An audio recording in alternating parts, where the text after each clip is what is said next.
Okay, guys, we are live! So for those listening at home, welcome to the Dungeon Musings YouTube channel. My name is Kevin Madison, and I'll be your friendly Dungeon Master this evening, because tonight we are carrying on... Actually, not we're carrying on. We're now going to be playing a very special one-shot, where we are using the latest, at the time of recording, the latest version of Dungeons & Dragons. That is Dungeons & Dragons 5th edition. And we're playing a special one-shot called Reverie that is set in the very cool setting of Eberron, one of the, I guess classic now, is one of the relatively newer. It's a 3rd edition setting that was introduced during the history of, or the lifespan of that edition, 3.5, and then it was, no, 3rd. Came out in 3rd, didn't it? And then there was a player's guide that came out in 3.5? Yeah. I think that's right, yeah. So Eberron came out in 3rd. It was then released in 4th as well, and now it's released in 5th. It's been featured in video games and whatnot. But we had one player in our roster who actually had not played 5th edition before, and that was James. So this session tonight is an opportunity to introduce James to the world of 5th edition using one of my favorite settings for the game. And joining us tonight, I'll go the order. I've got everyone on the screen here, and everyone can tell us who they are and who they're playing tonight. First up, we'll start with the person with the least experience with 5th edition, James. All right, so I'm James. I'm playing Liskamir Lament, a changeling nightclub performer. Very nice. And I know nothing. Next up is Ingolf. Yeah, hi, I'm Ingolf. I'm playing Kettle, who is a rogue, a warforged with a top hat. Very nice. He's got a magic top hat and a button nose. And 2 eyes that run on coal. Oh no! It's our stealth holiday session. Next up is David. Hi everyone, I'm David. I'm playing Vishara Vash, a Kalishtar veteran of the last war who now makes a living as a bounty hunter on the mean streets of Sharn. Nice. And last but certainly not least, speaking of holiday, fresh from his hunt for a Christmas tree, is Andrew. Hi everyone, I'm Andrew, and I'm playing Kurgo the Exile, a hobgoblin wizard soldier veteran, who I will figure out as I go. Nice. So just as background, and James, I imagine you've done some reading as well on this, but just as background for Eberron, if you're not familiar with it, just to make sure we're all on the same page with it, Eberron is a setting that is characterized by 2 very strong influences that some have some commonalities and some differences. Those are the noir influence of film noir and noir fiction and whatnot, which is dark and depressing and has a kind of like ironic sense of fate sometimes, and pulp. High action, high octane, exotic locations, that kind of stuff.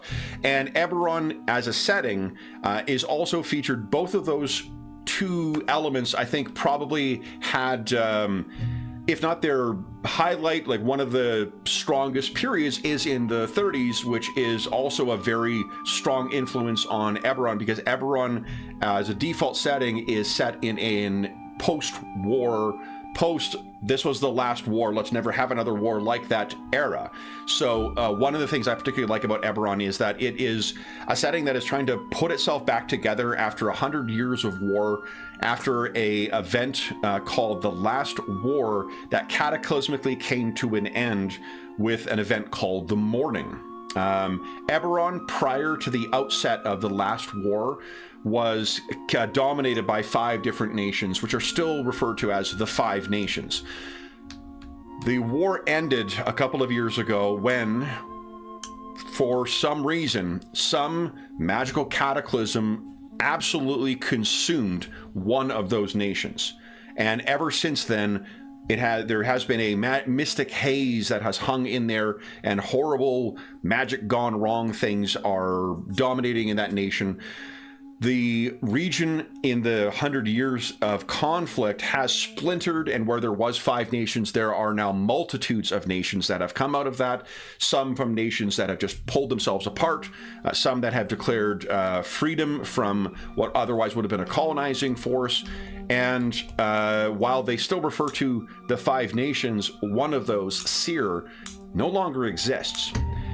The other thing I should say that also characterizes Eberron is a higher level of technology than what you typically find in any setting. There is a great deal of magical technology, not the least impressive of which is a warforge like Kettle, something that was created as a weapon of war during the last war, but after the peace came, they were deemed to have souls, and as such, it was inappropriate for people to own them, and they have tried to find their place in this post-war conflict.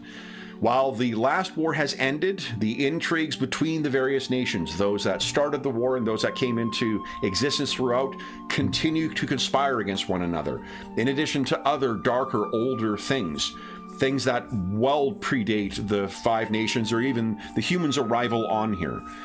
Eberron is a setting of high magic, of relatively high technology, of deep history, of cosmopolitan settings and cities, and great travel.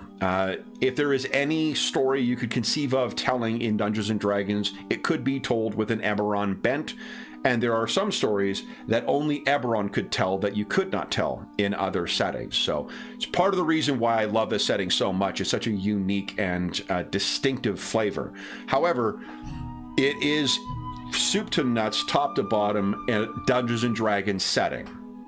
Anything that you can find in Dungeons & Dragons exists in Eberron one way or the other, although they may have an Eberron twist to them, like the undead worshipping elves, or the dinosaur riding halflings, or the druidic ancient, preserver orcs of the setting. It's just an amazing, I cannot say enough good things about Eberron. From the time that the original core book was released, I've absolutely fallen in love with it. And one of the most signature settings of Eberron is, of course, Sharn, the City of Towers. Magic, I mentioned, is a very prominent part of Eberron, and Sharn is one of the very obvious examples of it. In Eberron, like in other D&D settings, there are different planes, and in Eberron, those planes can be thought of as hanging in a literal orrery, where you're seeing them move around in their kind of magical planes or magical orientations to one another. And while we would use the word close, that of course is not a proper descriptor for it, but there are some planes that come close to the main setting. And Sharn happens to be pretty close to two things. One is a thinness with the plane of air, which allows magic like causing, whole chunks of your city to fly, or using magic to buttress up mile-high towers. That stuff is part of what influences Sharn. And then also, deep underneath the cogs, underneath the old Sharn, underneath where anyone would live, there is a connection to the plane of fire. And that is partly what drives the industry in here. In Sharn, much like in our modern world, there are more significant and powerful influences than just nation states. The nations are quite powerful, but there are other factions in Eberron that have an enormous amount of power over the inhabitants and the goings-on in the international sphere in Eberron. And one of those, and perhaps the most prominent, is the dragon-marked houses. Dragon-marked houses are each gifted with a recurring expression of what most inhabitants of Eberron call the Draconic Prophecy. They are magical glyphs that give some kind of power to different kinds of magics, and it also gives a propensity towards certain types of activities. So, for instance, the Mark of Making is borne by members of House Cannith, who they're one of the main parties to thank for the miracles of industrial growth that have happened in Eberron. The trains, the lightning trains, the Warforged, all of these were built in the artificer forges of House Cannith. House Cannith is also the one that tapped into the connection to the plane of fire beneath Sharn, and has helped it not only be a very populous and cosmopolitan city, it's also a center of industry, particularly after House Cannith's headquarters was destroyed when Metropole, the capital of Seer, was absolutely annihilated during the morning. Any hero that you're playing in Eberron has with them metaphorical or literal scars of the last war. More often than not, the lost people, what Hemingway would call the lost generation, these are the people who end up becoming heroes in Eberron. They no longer have a place, either literally or metaphorically, and your heroes are no different from that. Lily had a connection to Seer and was outside of Seer at the time the morning came. Vishara does not, but there is a deeper, more secret conflict that the Kalashtar find themselves in. Many... No, oh, you gotta change your name, because otherwise I'm gonna call you Many there, Andrew. Oh, yeah, sorry. Kurgo.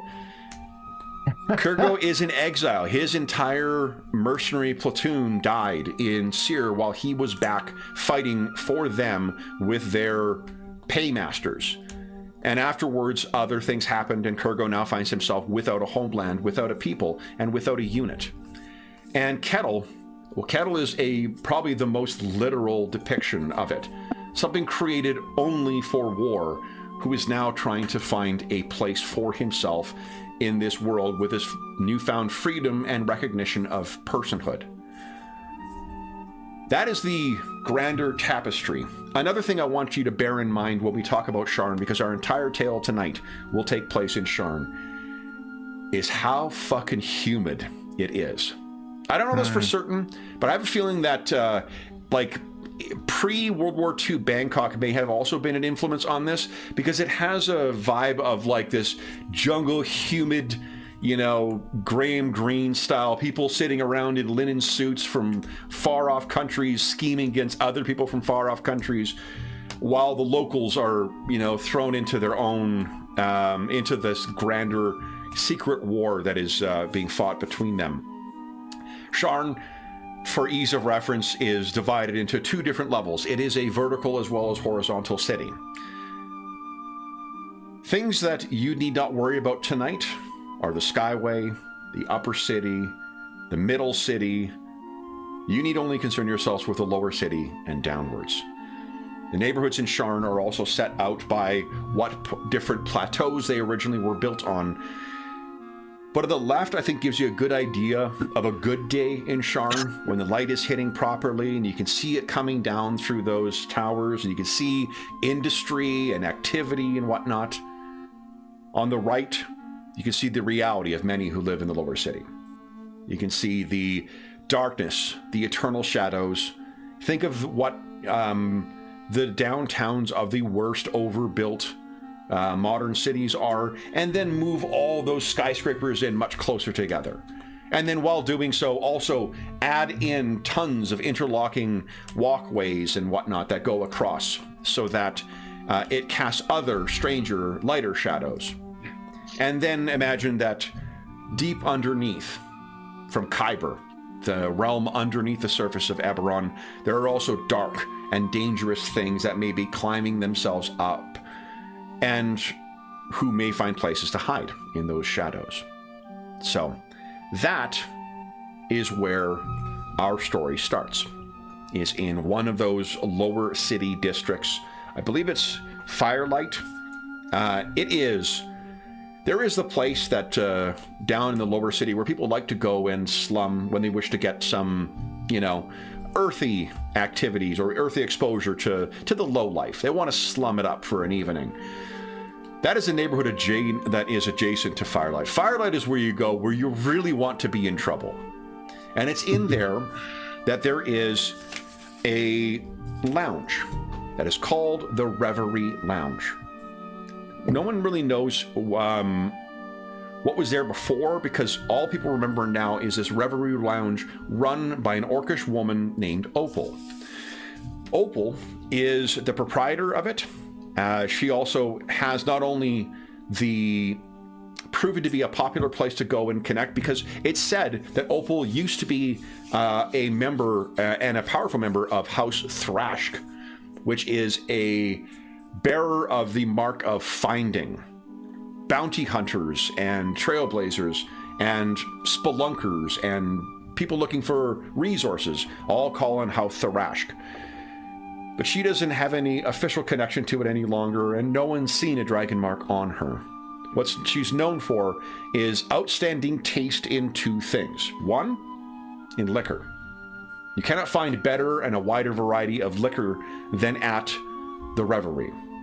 The second thing, performers. You cannot find a better place with more diverse and interesting performers than at the Reverie. And I'm going to bring you guys into the Reverie. And we will... That is not what I want. Think. This is not quite correct. The Reverie is a night, effectively a nightclub as well. There are people who come here just to have fun, to meet others, and to enjoy themselves. Both locals and some really brave folks from higher up. What also goes on here is a lot of secret meetings and secret business. There's rumors that are said about Opal's Reverie. Although the King's Guard and the Watch have not made their way down here as of yet. Perhaps that's why it's an attractive option for some of these ne'er-do-wells.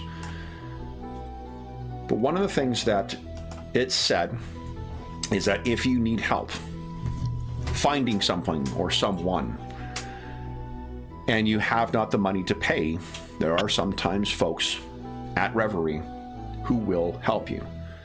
That, incidentally, is what it's called. You locals and true aficionados of Reverie don't say you're going to the Reverie, you're going to Reverie. Our scene opens in Reverie, and what we're not seeing in here, for one, this is a little brighter than what it likely is, but I can understand why the illustrator wouldn't want to have a dark nightclub in their illustration. But we have a very diverse group of patrons who are in here. Nobody who seems particularly well off, but everyone, for the most part, there's about 2/3 of people who are here looking to have a really good time. And there's about 1/3 here who are looking to come up with a plan, or who are just recovering. The first thing we would notice if we walked off the darkened streets of Firelight into Reverie is the captivating performer who is on the stage. And James, why don't you tell us what the famous Lily Lament's performance is? Does she sing? Does she perform with a backup? You know, does she have only vocals on her own? Does she play and sing? What are we seeing here? I would reckon she's got a. Let me just check one thing on her, because let me just see her equipment again for one moment, because I suppose that should give me. Her main thing is that she's quite a smoky singer,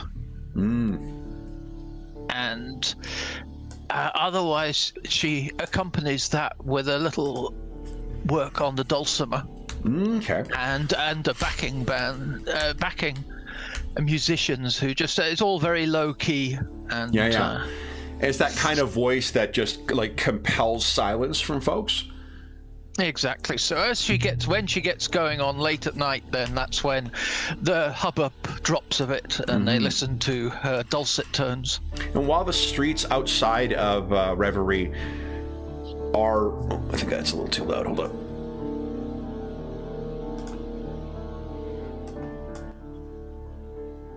Yeah, it's a little better. Sorry. I'd adjusted all the other tracks to make sure they weren't overpowering us, and that one did not. While she's singing, people are captivated around, and there are lots of people who are kind of moving around still and talking to one another. But the stage is set in such a place in Reverie that it just carries out, and it's as if you're able to, perhaps there is some kind of magical artifice as well, but her voice is carried as if she was singing to you individually at any seat that you happen to sit at in here. It is also quite late in the evening. Some people are well into their cups. Some people are, all the sorts of things that you see right near the end of closing time. There are new lovers. There are those who are, spurned, who are almost near the end and ready to fall over. There are those celebrating who have run out of steam and are just lasting on fumes and enthusiasm and more than a little of Opal's wonderful liquor. And the first person we will see is Kurgo, other than Lily. Kurgo, you're up against the bar. You're sitting, and there is a group of other hobgoblins who come up, and you need not make any insight check to know just how intoxicated they are. And they're kind of laughing to one another and speaking in Goblin. And they look over, and one of them says in the center to the bartender in common, 3 more for us.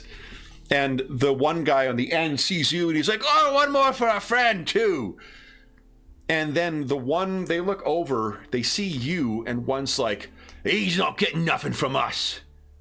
Don't you know what that is? And the other one looks back, he's like, he's an hobgoblin, isn't he? And the first one says, that's Kurgo. He's the exile. He stole from wives and children of dead hobgoblin veterans. And the other one looks back at you. What's the expression on Kurgo's face right now? Yeah. So Kurgo is staring, and the another one comes stumbling over, and the first one who talked to you, he says, is that right? You Kurgo of the exile?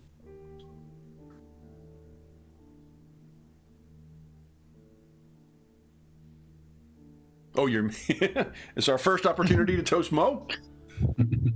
Yes, There's the Kurgo Mo. the mute.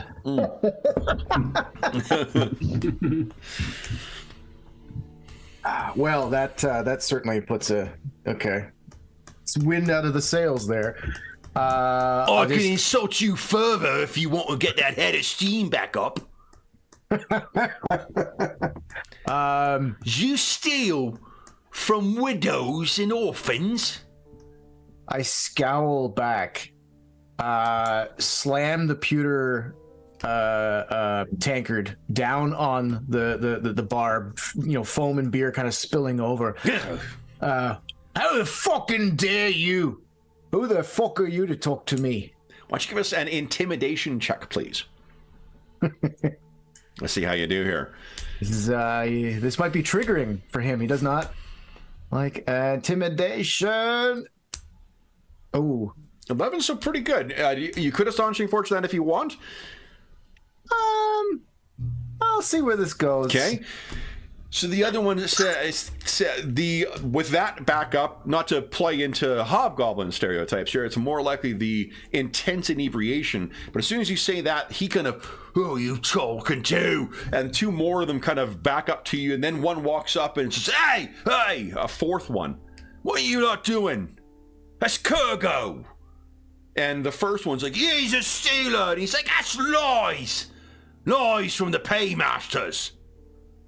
He's the one what come back to save him. He's only alive because he was fighting for his men. And the first one And who asked... I might add, when that one types up and says that, I'll look at the one that was insulting me first. Yeah. And I'll look at him like Stan and the most like imperious kind of look I can muster here with an 11 anyway. Yeah. Well, then and look at him, and, like, I'll lean into his face and go, oi, and where exactly were you during the war, eh? Look him up and down. Yeah. And he kind of, well, I wasn't. And then the one behind him says, he was working on bridges. And they go, and then the first one who offered to buy you the drink, who said, oh, one for him too, he leans in. Is it true? Are you the one who survived? 'Cause you was fighting for them against the paymasters. Survives about the word I'd use, yeah. Well, and as the drinks are set down, I think that owes you 2 drinks then, sir. I'm sorry for my friend. He's drunk. I'm obliged for the one. You needn't make it 2. Okay, good. Because I was still quite thirsty myself. So he grabs the drinks and they sort of, jostle each other. And as the 3 initial ones walk off, the last one turns around and says, I'm sorry for that, sir. You just keep him in line and there'll be no trouble. I will do, Thank you for intervening. You can see from where he's standing too, it's hot in here and whatnot too, and they've probably been dancing quite a bit. So there, you can see there is the tattoo that would be distinctive. One, not your service, but he clearly served in some other military unit as well. I'll before he goes off, then I'll stop him, and put a hand on his shoulder like a good, solid, firm grasp. My eyes are very clearly going to look at that marking, that tattoo, look back at his eyes and just give him a very solid nod of respect. Yeah, he nods. He nods as well. No further words need to be spoken between you two, but you both understand. If you know, you know, and if you don't, you know. So he nods, walks away, and leaves you with your drink. And the bartender walks up and says, how did you end up with 2? Wait, 2 drinks? Well, you had yours that wasn't empty, it seems, and now you've got a second one in front of you. Well, I lost a little on the counter, but apparently that lot.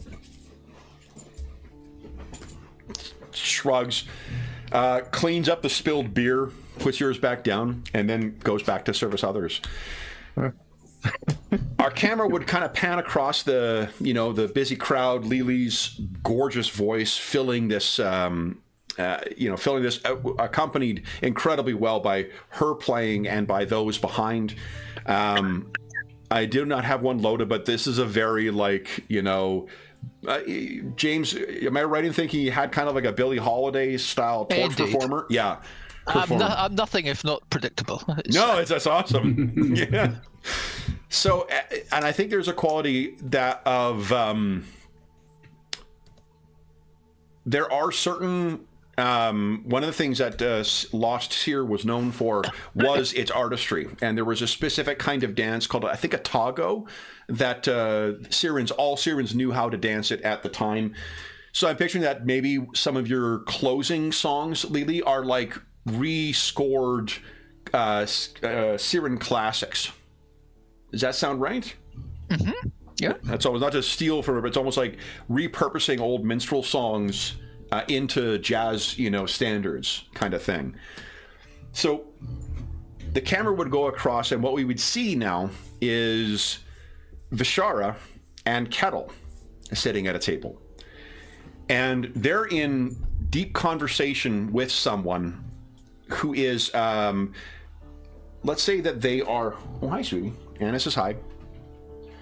They are a halfling. And they're talking to you about something, and Vishara is listening, and Kettle, what does Kettle do to listen? Does he just rely on his memory for things, or is he like a stenographer, or what? Yeah, I think he's very, very keen on noting all the details. So maybe he does not use a stenographer, but maybe he has something to make notes. Maybe little dots somewhere in the paper. Just punching little dots, which sound of binary code or so. Love it. All right. And as you're sitting there, Kettle, you need not make a roll for this, but you can see that there is a woman who seems to be glaring at Vishara. And she looks like this.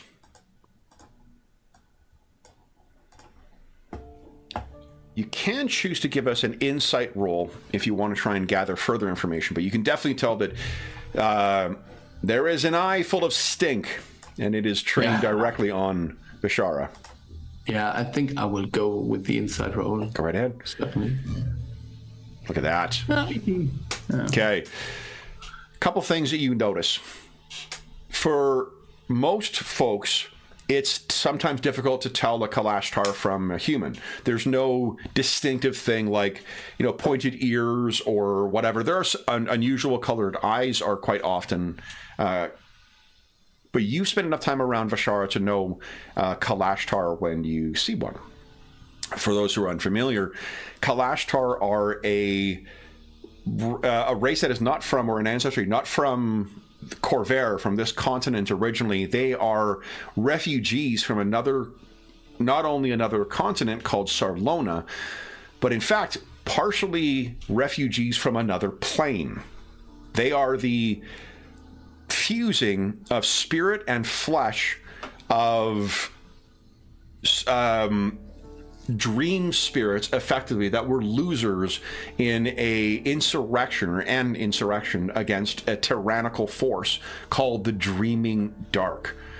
The Dreaming Dark dominates the continent of Sarlona, and they send secret agents in pursuit of the Kalashtar to try and track down the last remnants of those interdimensional revolutionaries. The fusing has gone on for so long, and the spirits have been so splintered that there's not really a thinking of like one spirit with one, human being, but they remain creatures of two worlds, and also kind of apart from both of them. But you can see, Kettle, there is this woman, and oh boy, there's something that you're reminded of. So while Vishara Vash is a Kalashtar for sure, he's also a bounty hunter. And that you kind of have to do that work where you can get it. Unfortunately, one relatively recent bounty did involve bringing in a very violent Kalashtar criminal. What you have subsequently heard, because the Kalashtar community keeps an eye on it, is that prisoner has gone missing. And the popular belief is that the Dreaming Dark, through their various networks, got a hold of this person. And while they were a violent criminal and a threat to others, other Kalashtar as well as other people, other sentients in Eberron, there is kind of an opinion that Kalashtar don't turn on other Kalashtar, however wrong that might be. Vishara, you are too busy getting the last of the particulars from this person. There is some new promising bounty you're getting from this, but Kettle, what do you do? Yeah. I think I would tap Vishara on the hand, say, there's a woman maybe related to your last bounty hunt. She's looking very, very aggressively. And you look up Vishara. Vishara, you can give us an insight roll as well, if you like.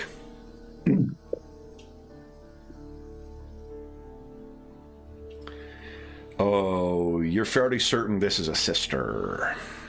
The family resemblance is overwhelming to that bounty. And the look on her face suggests she's not ready to shower you with compliments for this. So as soon as you make eye contact, you can see she is starting to make her way across the Reverie towards you. As we're currently meeting with the client, I think Vishara will stand up and just sort of say, if you excuse me for a moment, in order to Kettle to sort of take over the questioning and the business negotiation, and would sort of stand and nod towards the other Kalashtar to say, okay, then let's have this. I think you have certainly the reflexes to try and respond to this, but you can tell as soon as she gets close enough, that hand is coming up to slap you across the face. Are you going to let her do it, or are you going to try and catch that hand? assuming I don't see the glint of metal or dagger, and it's just Nope. Then yes, I will just take the hit. So whaff, slaps you across the thing, and there's one or two tables kind of like, what the fuck? And then the music kind of carries them back again. Lily, you of course don't miss a thing, so you can see what's going on here. And she says, loud enough to disrupt a couple of tables around there, "You bastard! You're a traitor to your own kind." How so? There is like a level of rage she came in with, and you can see in her face it's just twisting up to a new level. And she says, "Set aside what you did for Vashon. What are you doing about our missing kind? Or are you only concerned with turning our kind in for your profit?" I don't want to alarm the rest of you guys, but this is getting dangerously close to being a scene in Reverie. Do I know what she refers to when she says our missing kind? Give us a history check. A purpose statement or more of a specific? She likely means when she's referring to our kind, she's definitely referring to the Kalashar. Nat 20. So you are absolutely aware that there has been a series of disappearances with Kalashar. It's something that's been on your mind, but like, that's not really what you do. But I will let you in on a little secret. Reverie, of course, is a word for a dream. And one of the things that Opal operates here, which you are part of, is effectively a secret escape route for Kalashtar. Those who are particularly under the thumb of the Dreaming Dark. Reverie is a place of refuge and perhaps escape. Indeed, there are a number of Kalashtar performers who are part of the set. The person who's coming on after Lily, in fact, one of them. So you've been keenly aware of this. And with a nat 20, do you think you've looked into this at all? Yes, I think the normal bounty is obviously to earn a living and to get by, but if this is a sort of a secret escape route, he will have gone out looking or keeping an ear to the ground about any sort of unusual disappearances. Mm-hmm. Now, you're quite good at that kind of stuff, and you got some good networking abilities too. For your performance, though, Kettle is the one who is unmatched as far as having eyes and being able to blend in and whatnot. So perhaps you may have roped him on this. What you know then is that, yes, there have been Kalashtar who have gone missing from a variety of different kind of backgrounds. It's not like one person or one collection of people. Kalashtar are not a populous people, so even the absence of like 6 or 7 in the city, that's a noticeable change in the community. Within that 20, I'll also tell you that at least one of you guys has heard of a witness that saw one of the missing Kalashtar being escorted into the Cogs. Now, the Cogs are one of the lowest neighborhoods in Sharn, and it is the most hellish depiction of a Dickensian factory, but then crossed with kind of a vision of hell, because Cog sits atop where that connection to the plane of fire is. So there is very much lakes of fire in there and other things, and industry and workhouses. And not for nothing, Kettle, it's also where the vast majority of Sharn's Warforged population live and now work. Mm-hmm.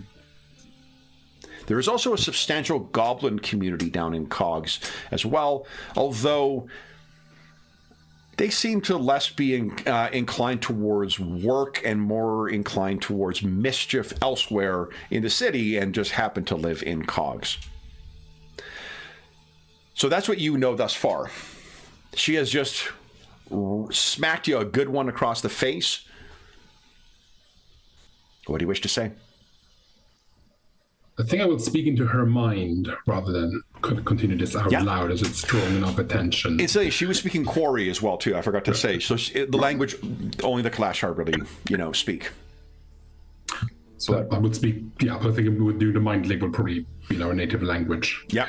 I would say, you're letting your anger blind you to your surroundings, which is never a good place to be for one of our kind. Reverie is a place of safety where many of us have found refuge and escape. I'm aware that some have gone missing and I'm looking into it. You're not helping, although your anger is understandable.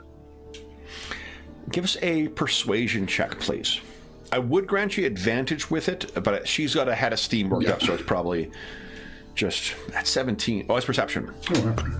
Well, let's use that roll, because that's a pretty good roll. 15. What's your bonus for persuasion? It's the same bonus. It's +2. Oh, same bonus. Yeah, there we go. Okay. Yeah. So she stops, and in your mind, she says, "This is not over." And you're noticing now that she's communicating in telepathically, there's not really slurring of speech in a telepathic bond, but there is a carryover of the fuzziness of your mind when you're telepathically linked. She's really fucking drunk, too. So there is probably an element of that. I would have to walk away if she's, even though it sounds like a threat, she's drunk, she's rightfully agitated by what happened with her brother.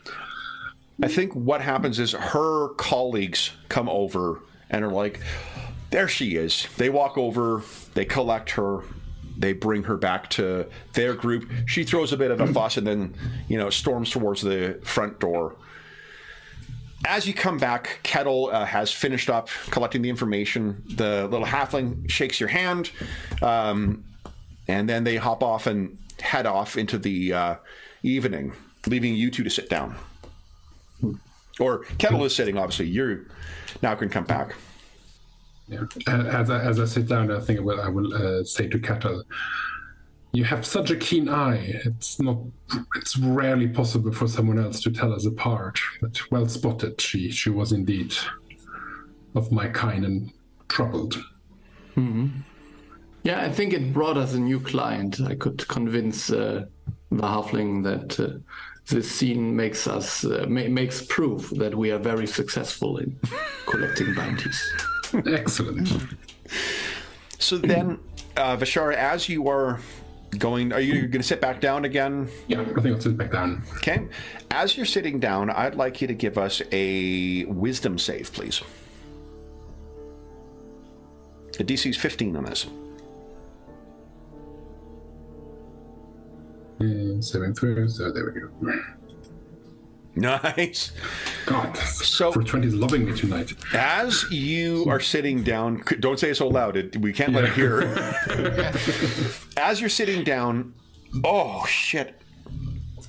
There is the psychic equivalent of having a mic put next to a speaker. Like, what the?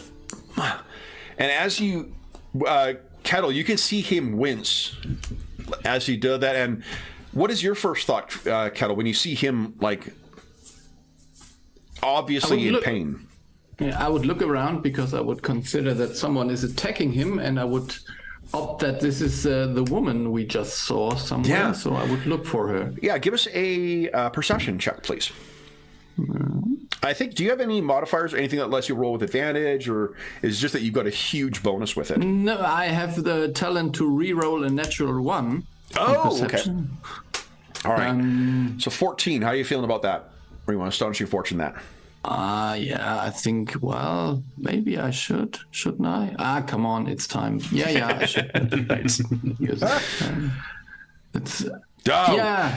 Yeah, fortunately, it'll take the better of the two. So you're looking around, and you cannot see anywhere what is going on, but you do see one of the other waiter who works here, who also happens to be Kalashtar. You can see he has dropped the tray of something clatters to the ground. And then he's sort of apologizing and whatnot. Lily, you're just wrapping up your song, and this is your last song of the evening, when you kind of see this going on. How would Lily handle that kind of disruption of the last bit of the ending of her performance? Would she make a joke of it? Would she make reference? Would she ignore it like the professional she is? What do you think?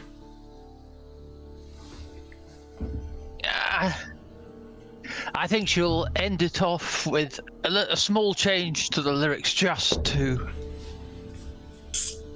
criticize the disruption. Okay. I'm not sure. Just at the end there, where she says about it's some lout. Okay. So why don't you give us a performance check, please? Let me do that performance check. Let's see how that goes over, and with advantage, because this is, you really cannot have better circumstances. And with for those who don't know, when you right click on your token now, the top option is to open up the character sheet. So holy shit! Oh wow! Take your pick. Yeah. So Lily, now hold on, James, is that your first roll with 5th edition? That's my first roll. So T19s, that's pretty good. That's a good start. Yeah. So there is, when you said there is like a spattering of laughter and clapping as you finish your performance, and you bow and you head backstage. What do you think you're like? I imagine you have your own dressing room or whatnot, but do you normally finish up and then go join the crowd afterwards, or do you wait for it to clear out and then join people at after closing time? Oh no, I think I will. I think it'll be something like at Sam's. I'll work the tables, as it were, but go through, make sure to be seen, but never lingering too long with anyone. Sure. And certainly not fraternizing too close to anyone. Absolutely. Hands will be slapped if they get above themselves. So you are just getting yourself, kind of getting your stage face off and getting ready to change when there is a knock at your door. And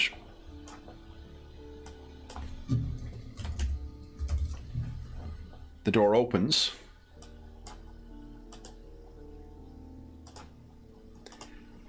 And it's Opal. And she says, well, Lily, heck of a performance tonight. Oh, thank you. Thank you, Opal. Dear of you to say it. I felt it ended rather well. How are you feeling? You feeling tired, or those... Can your pipes carry us through to close them? Oh, no trouble, no trouble. That was ending with a high. I'm feeling full of zing. Good. Jewel's just not coming out of her room, and I need someone to carry us through to the end. I'll buy you a drink afterwards, eh? Sure. Can I not knock on the door, see if she's okay? The way she rolls her eyes of this is a bar owner who is used to dealing with talent. So, I've tried every trick I have, Lily, and we need to close out on an high note. Do you mind? Of course. Delighted. You are the true gem. She leaves. She tells you that every time she gets you to do something for free that she should be paying you for, but... So... I get some rot gut at the end. Yeah, oh, absolutely. So you head back out on stage for yet another performance. There's this, claps are going up. Kettle, just because you've got such an eye for detail, okay, I guess, Lily's playing again. Jewel she was a Kalashtar as well. And it'll end the note on a different tone. Then Jewel tends to be more of an upbeat performer, than what Lily is. But, she's off. So, and we'll cut back to you once and now, Vishar. So after you've had that splitting headache, or the splitting, piercing sound come through, you're able to catch yourself. And Kurgo, you're coming over now to rejoin your companions at the table. Vishara seems to... I'm not sure. Why don't you give us a perception check? Let's see if you... Or maybe an insight check. Your dealer's choice. Either perception or insight to see if you notice that Vishara is a little off. Me For Kurgo, yeah. Yes, please. Yeah. Okay. That's don't think it makes a difference for me, so I'll do insight. Okay. Nice. So you look over, and Vishara's just got there's a little bit of color missing from his face. Like he's a little peaked, I guess, or pequed, whatever the pronunciation of that word is. You all right, mate? Dude, no. So just some psychic... Is it something I felt before, Cav? I don't think... I mean, like, you've definitely felt psychic attacks before. And this is not that. Like, someone didn't try and, like, blast your mind with psychic power or try and possess you. It genuinely felt like dissonance in psionic communication. It's unlike anything you've ever felt before. And you can feel it deep in your souls. Plural. Some strange backlash, feedback, dissonance. I'm not quite sure what it was. It just, this place, this magic swirling around, strange effects down here, leaking down from above. I'm sure it's fine. Oh, yeah. Sounds perfectly normal. Do you really believe in coincidence? No. I assume Vishara will not have noticed that other Kalishtar were affected. No, you sort of staggered forward and didn't think of it. Weird psychic So stuff. it seems like when you had this kind of... Yeah, I don't know. When you were influenced by this kind of, let's call it an attack in order of a better word, the bartender was influenced as well as us, the other Kastara. So maybe something is happening here. And I felt, like Vishara has just mentioned, like, leaking magic and all this stuff. I have felt nothing. No, right? nothing at all. But you could give us an Arcana check if you'd like. Yeah, because I wouldn't necessarily know that this is like psionic and not magic, right? Sorry, Arcana, you said? Yes, please. Yeah. So you know that the nature of psionics is a little different in amongst them, but it is at its core a magical kind of thing in 5th edition at least.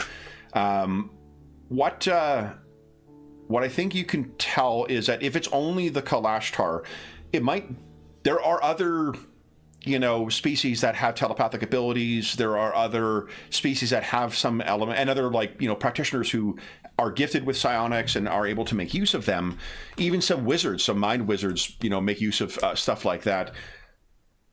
But the way that it seemed to only specifically affect the Kalashtar, with a roll that good, I mentioned, when we were describing the Kalashtar in general, like they are a uniquely dual-souled species. And if there is just a matter of dissonance, and it's only the Kalashtar that were affected by that, I'll leave it to you to decide what that might mean. But it certainly could have something to do with the unique psychic, spiritual connection that makes up their being of being both one being and two. I don't want to assume too much with that, of course, but and David, I'll leave it up to you. Like the group, we've been traveling together for a while. Like we know each other. Like how comfortable are you with me kind of inferring certain things? How much do I know about you? Yeah, I think among our group, Vishara is quite open about the strangeness that it means to be a Kalashtar. Fair. It also would have a as contrast. I mentioned the Dreaming Dark. In contrast to the Kalashtar, who were a willing connection between the two, there's effectively like slave devotees that the Dreaming Dark ride as mounts, as opposed to a union of spirits the way the Kalashtar do. Oh. Yeah, the Dreaming Dark are really fucking awful, and if they can, they would get all the quarry who occupy their dimension down and possess every non-Kalashtar, non-Dreaming Dark. I think they call them. Is it the Ascended? Is that the word for them? Inspired. Yes, that's what it was. The non-inspired who dominate that empire. They would possess every single one of you.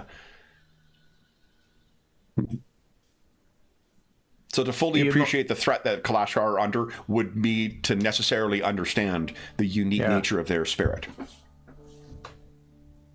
I don't know, friend. You say you're sure it's fine, but you sure that there's not something wonky between you and your better half? I reflect inward. I feel the same, I assume? Or... No, you know what? The way that... Oh, God, like, that might actually be it. It's imagine, like, feeling a pain or a sensation inside you've never felt before and never fathomed. You know? It's like, I mean, not to say it's like aging, but, like, when you're sitting like, oh, my God, like, why the fuck does that hurt so much? How could... I didn't know that could hurt that much. You know, it's like that, but on a more fundamental and, I mean, almost like a existential level. Like, fuck, is that what that felt like? Because you can't think of anything else it would feel like. It's not a headache. It's not a possession. It's almost like a fracture, in the sense that there is a crack, but not a split. In that intrinsic one of two unique nature in your soul, Vishara. As you were saying this, Lily has launched into a very somber and soulful reinterpretation of a Siren song. Expertly done, of course. Oh, of course, naturally. Do you still believe that this is just coincidence? No. If it affected others, then I look around the common room, probably briefly sort of stopping to admire Lily's somber and very fitting sort of, how does she always get it so right? But I look around, do I see any of the, like the waiter or any of the other Kalashtar that I know in here? Yeah. I think if you look over, you can see that one of the Kalashtar waiter is he collecting stuff off the floor, and you realize that someone else might, like, you managed to hold it together, because almost like you felt something was going to happen, and then you sort of like metaphysically tensed up. But if you had that sensation hit you unprepared, how badly must that feel? And you can see, like, where you're feeling a little flush and a little loss in color, he seems chalk white by comparison, and is staggering to the back like, you know, all the wind has been knocked out of him. And I'm assuming you know everyone at Reverie as well. You guys are regular fixtures here.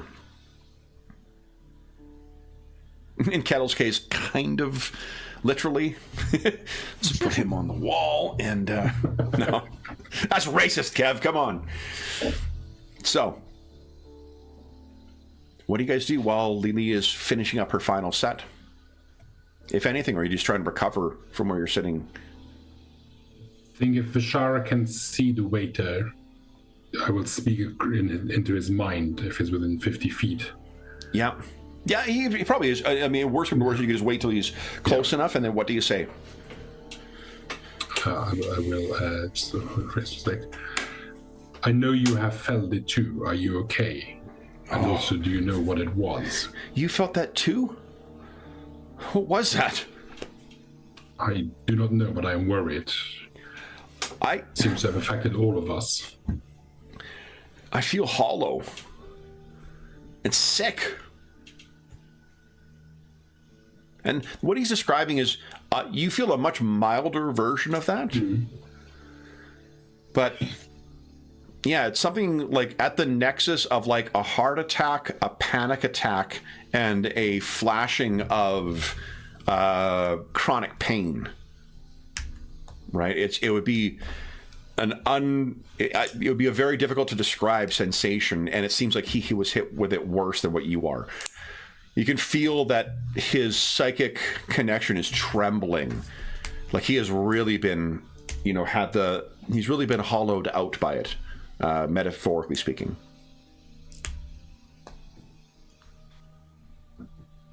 Which is Cougar and Cattle. You're probably used to Vishara just sometimes, staring off, and it'll probably look even more troubled after a moment of just staring off. There's Cattle, you're right, there's something more going on here. It's badly affecting others of my kind. Maybe it's to do with the disappearances. Yeah. And at that... Maybe... Oh, go ahead. No, just wondering, so has Vishara shared the idea that there was maybe a witness in the Cox? Or something like that? I think it may have actually been you that uncovered that, Kettle. Okay, so... Kettle, instead of, for those who is a unhoused Warforged, he sleeps rough. So it's very easy to have him, sleeping in an alleyway or whatnot and no one notice. I mean, he doesn't sleep, he just goes into a dormant state for a while, but he can still watch. Yeah. Must cost you a fortune in WD-40. No need for a house when you can just stand there and wait. No, but maybe we should investigate this. I have the feeling that someone is maybe targeting your species. And at that, Lily's last song comes to an end. There's the spattering of applause as well, and you hear, magically augmented by the apparatus that was installed by an artificer from House Cannith, Opal's voice. Thank you so much for joining us in Reverie. We hope you sleep well, and we'll see you in your next dream. And there's, again, a spattering of applause, and crowds are starting to part. It's that there are some stragglers who are still in here and whatnot, but largely a lot of the crowd is going out. Of course, Kettle, Vishara, and Kurgo, you hear a lot of flowering, like such good words about Lily's performance once again. I told you, did I not tell you how good she was? And then they go out. Lily, you get to the back. And as you do, you pass Opal, who seems to be heading in Jules' direction once again, and she says, "Thank you so much, dear. Help yourself to something from the top shelf this time, eh?" Oh. And she heads it's over. Not just water tonight. Okay. Yeah. So Lily finishes up changing up. Kurgo, Vishara, and Kettle, is there anything you guys wish to do or talk about before she comes to join you because she'll come and join you after her performance. She should have come after her last set, but she did an extra set before closing time.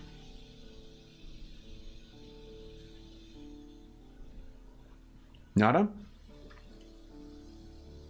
No, I think unless Cattle points out that it should have been a Kalashtar on stage, I don't think Vishara would pay attention to the lineup. I think I would mention that, yes. Okay. Just in order to... Yeah, I mean, it's obvious, yeah, but yeah. I know that Vishara maybe didn't notice. Yeah, so you're like, wasn't Jewel supposed to close? And that hits you that, oh yeah, you look at the empty stage, and around then is when, Lily walks out from behind, and there's a couple of, fans who will be thanking her for performance, telling how much they love her and whatnot. It'll be about 5 minutes of this, or maybe 10, before she'll be free to come and join you. Anything you guys wish to do? So you have a look of concern on your face, Kurgo. Well, first I'll kind of just chuckle at Lily. Oh Oh my goodness, I've already forgotten the owner's name. Opal. Opal. Opal, yeah. Opal, got you to do another round. Did she pay you this time? Always in professional advice and extra drinks. Hardly payment at all. How, Kevin? So if we're all regulars and such, and we knew, oh well, you know what? Never mind. I'm gonna infer some stuff and see what happens. You can correct me if I am out of line. Yep. Fang dragon lands on your head. Yeah, fair. I'll continue with Lily then. She say why Jules not up there? No, I asked if I could persuade her in myself, but she said that there was no point. Hardly seems like her to forego an opportunity for some tips, eh? You don't have the artist spirit, Kirko. Oh, that's for damn sure. He is both literally and figuratively a mercenary. You're sitting there thinking of this and looking back, and that's when Kettle, I think, has the best passive perception of everyone. You can hear the sound of someone, hey! And it sounds like the doorman.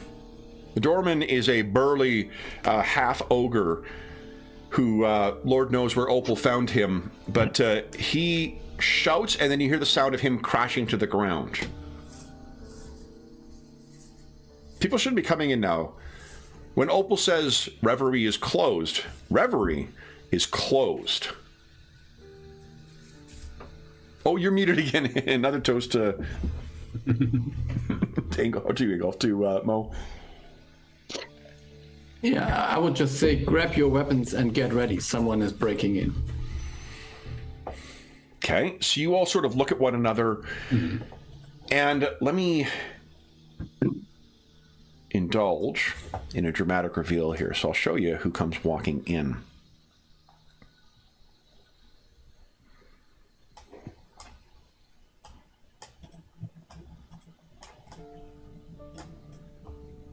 One leading, slightly thinner, and one following, bigger, burlier.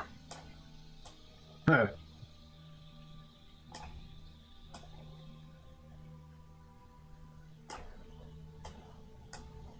And this who comes walking in.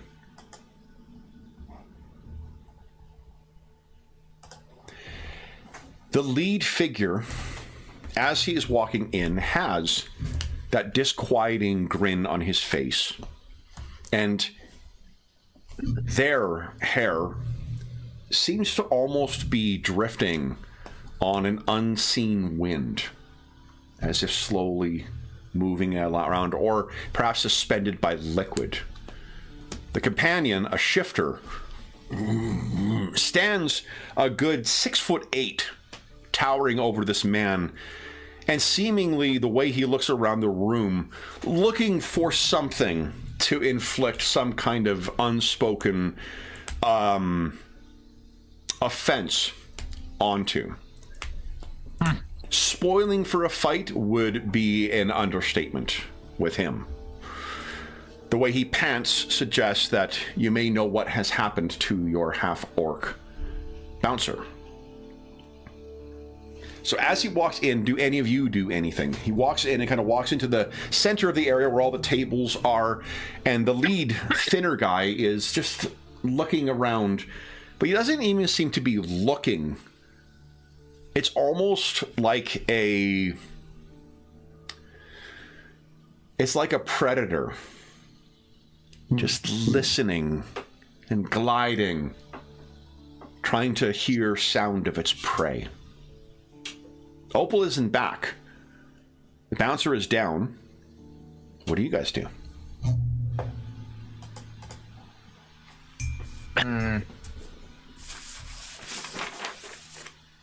Vishara will look in a direction and having a bad feeling about this, but will say, "Sorry, friends, the bar is closed. You best be leaving." Sweet. turns and looks over. Are you the owner? We're friends. Friends. You are Kalashtar. How very interesting. And he turns. Is that not very interesting, Brother Kindness? And Brother Kindness snarls in response. Yes, I agree. We will deal with you momentarily. I am on a mission of mercy. Where is my lost sheep? I know that it's come here.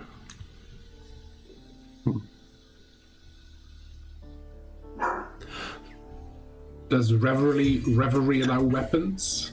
Oh, yeah. And do we have our weapons nearby? Oh, yeah. Vishara will reach for the great sword and stand up and be like, I don't think you understood me. We're closed. Forgive me. My rudeness and impetuousness, I am burdened with a glorious task for Father Concord. And he will see this task completed. I am Brother Benevolence. This is Brother Kindness. And again, there is a lost lamb amongst your flock, and I would have him. He has taken something that does not belong to him, and he cannot hide behind even formidable foes as you.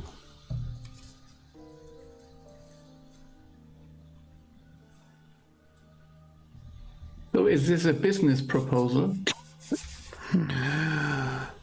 We seek more.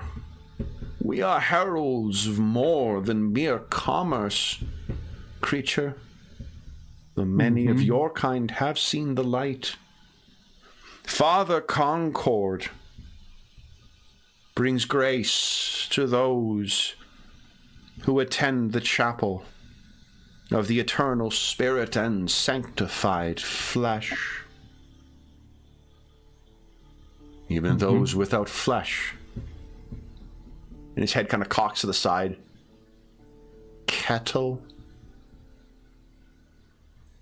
He holds his finger up. Do not trouble yourselves. I'll find my hidden lamb. And his head cocks to the side. Bashar, you can give us an insight check if you'd like.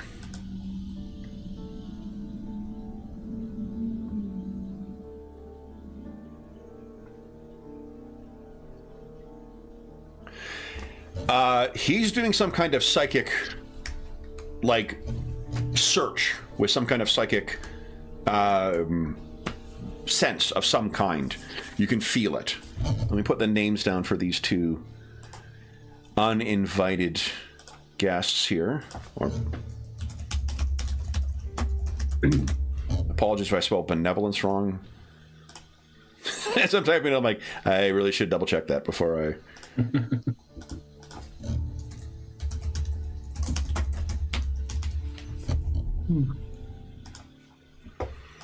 He's clearly searching for something in here using magical senses. What would you guys like to do? I'll get Opal out of the way here for now.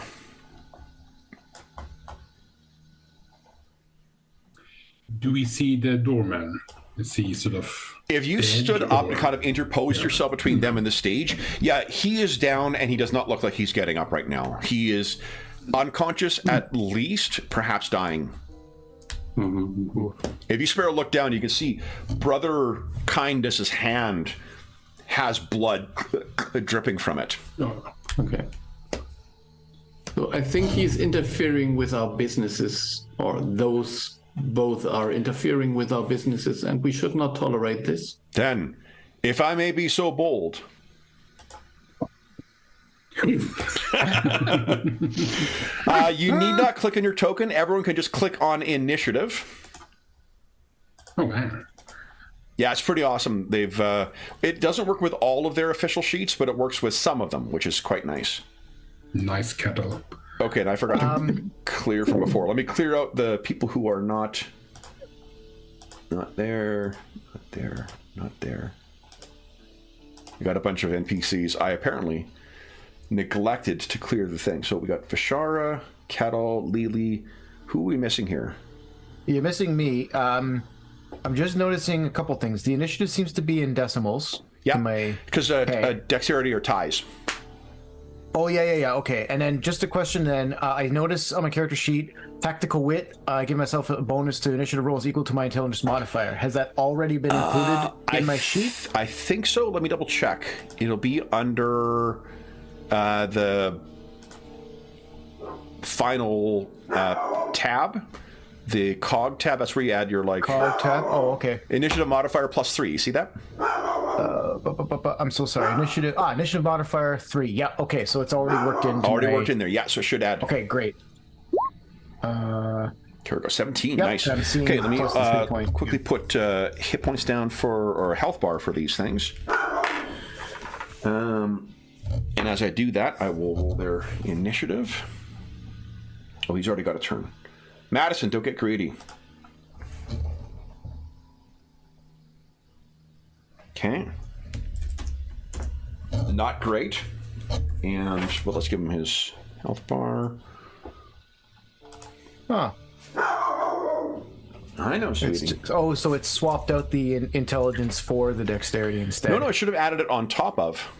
Oh. Yeah, it's doing 1d20 plus 3.6 the initiative. Oh, okay. Then go ahead and add 3 to your initiative total. All right. 20.6 then. Okay. Yes, I'll do okay. that. Okay, I'll do it over here. Here we go. Oh, come on, Madison. Jeez. Normally, I remember to set the stuff up on each. Oh, you know what? Hold up. Where are you? I could actually probably then, if that's the case, I'm in that cog, and on my initiative modifier, I could add it to that, so it's automatically doing it. Or You might be able to. I thought. Oh yeah, you know what? You could add as the initiative modifier plus. What would it normally be? +6 for you? Total. It would be normally it's initiative is d20 plus your dexterity modifier. Right. No, what I'm asking is what's your dexterity modifier? My dex is a 3. Yeah, so go to that cog and just put +6 in. So Yeah, next time you that's roll what I'm initiative, thinking. It'll do it automatically then. have it. Yeah. Okay, cool. So one thing that we sometimes get tripped up on in 5e James is nat 20 for Brother Kindness. Fuck me. Is the bonus action thing. Unless your character expressly has you, I believe, will have a cunning action you can take advantage of. Oh, you're a bard, right? Yep. Yeah, so you don't have a cunning action. That's Kettle who has that. If you're not, for those who are not familiar, like most other games, you want to make use out of all of your actions. And in what is going on here? Come on. Hold up, the initiative tracker got hung up on Brother Kindness's total. There we go. All right, so unfortunately he got nat 20, so he is going to beat everybody else who did not get. Did anyone else get a nat 20? Yeah, Kettle did. Hell yeah. Heroes go before villains, so Kettle will go before. Brother Kindness. And let me just quickly put his health bar on here too. And the newbie goes last. I get to see everybody else. You could spend your astonishing fortune if you'd like to re-roll your initiative. Oh, I doubt I'm going to beat the rest of them anyway, so Okay. let's just keep it. All right. So then, first things first. Kettle, what are you doing? Okay, so You can assume everyone's like within 30 feet of you right now. Okay. So I could manage to move over and to use my short thought on Brother Kindness. Your I suppose. short sword. Yes, you absolutely could. Yeah. Yeah. Because if I want, if I manage to hit him, I could try to restrain him with this ring I got. So yes. this is the idea. So let's hope that this works out. Okay. That is So a 21? solid hit. Yep. Yeah. So I would make 2 this. points piercing. Now hold on. Can you do sneak attack on someone who hasn't acted this round? I In don't 5e? know if I could sneak attack him. Maybe, I don't know. I have a. I believe you do. I'm a rogue. I should know this.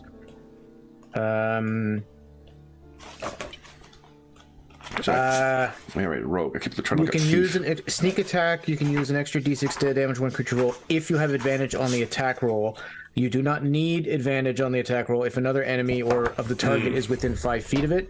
That enemy is not incapacitated, and you don't have disadvantage. Okay, so no sneak attack It's the this time. assassin archetype that gets the special. I think if it's a surprise round, yeah, he would get it. Yeah, this unfortunately isn't. You guys all knew they came in looking for a fight. So Yeah, I could use. I have a talent to get a sneak attack without advantage, but I want to use my restraining power, and so I can use only one. So that's a bonus action to use the. Yes. Okay. Yeah. So I have this ring of sealing. Yeah.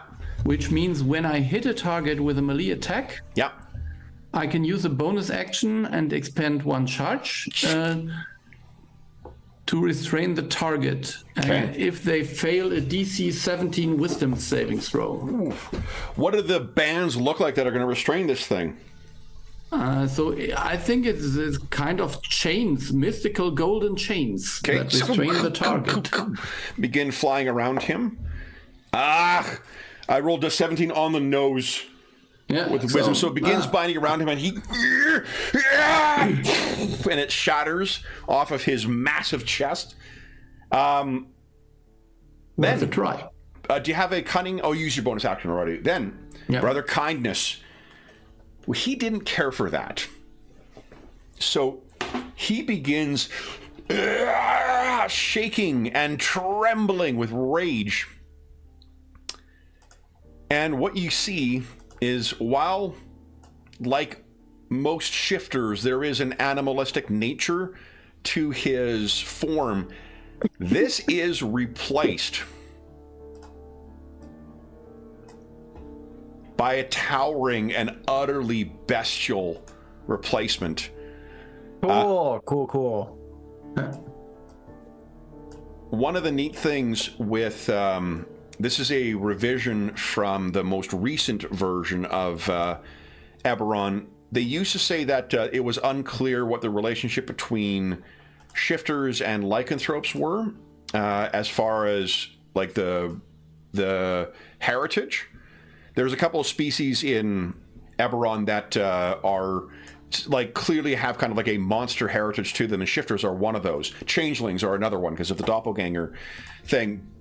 One thing they've expressly said, the new ones, is that lycanthropy is a result of the dreaming dark. It's a warping of the existing shifter ability to sort of get some animalistic things. So lycanthropy has a clear, like, quasi-Lovecraftian origin to it, which I absolutely love.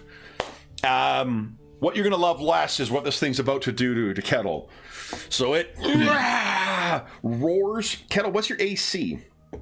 17. Yeah. So it leaps forward, and it will try first to bite you. 9 is not going to do it, so you definitely duck under that animalistic maw, which snaps at you, and then it swings its claw at you. Also a 5. 9 misses you, but a table full of half-drunk drinks goes scattering across the floor. That is it for... Oh, well, hold on. He does have...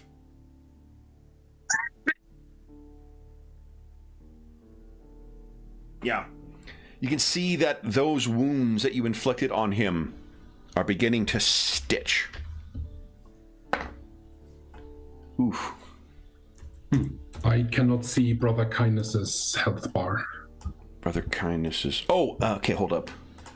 Let's see here. What did I do? There we go. Right, the new one. Here we go. And I'll put a name down there. But of course, given his current form, I think that's a little more appropriate. So, I'm going to add a turn back in. I'll just move him up to just before Kurgo. So then it is Kurgo's turn. What are you doing? Well, I'm sorry, Ingolf, that the attempt to bind did not work. However, fortunately, Kurgo and Kettle were of a similar mind. I'm gonna try to cast Hold Person on Brother Kindness. Ooh, nice. Actually, wait. Should it be that, or I also have that staff that does Hold Monster? In his current state, which is more appropriate? Probably Monster. Okay. So let's see what the staff says instead. Okay. You may expend charges, so 5 charges to do Hold Monster. Oof, that's half the charges. Jeez. Okay. Fair enough. I will do that. Okay. So... Although that's not on my spell list, so I'll have to... Oh, it's okay. I've got... I just looked it up in the... Compendium? Yep. Oh, okay. I didn't give Compendium access in this one because I fucking forgot, but there's what That's fine. I've got my PHP too, so that's... Yeah, well, there's in chat was what it does. It must make a successful Wisdom saving throw.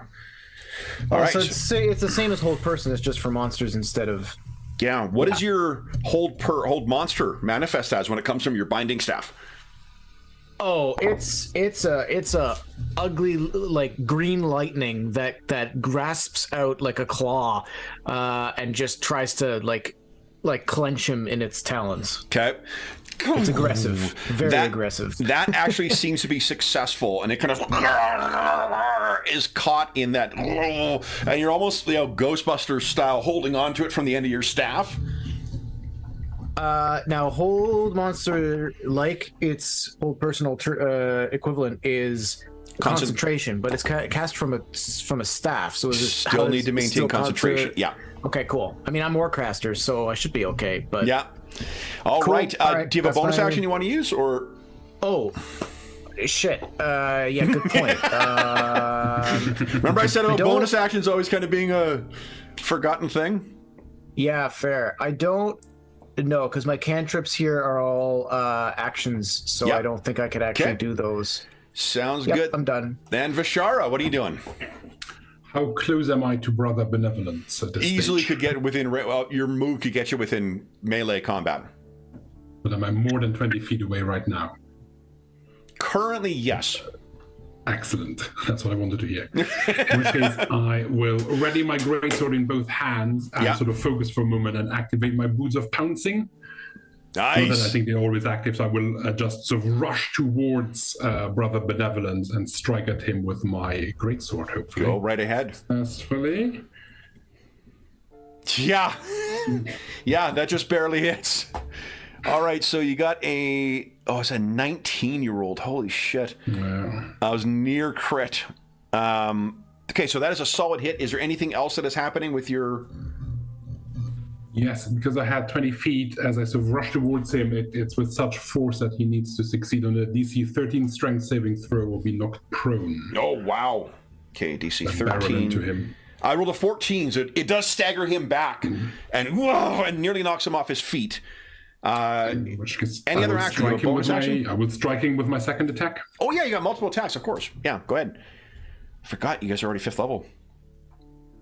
Ooh, so that one is... He will dodge out of the way unless you want to spend your Astonishing Fortune. No, but I would activate my Action Surge. Nice! Yeah! More. Do you have 2 more attacks then? He's creeping me out.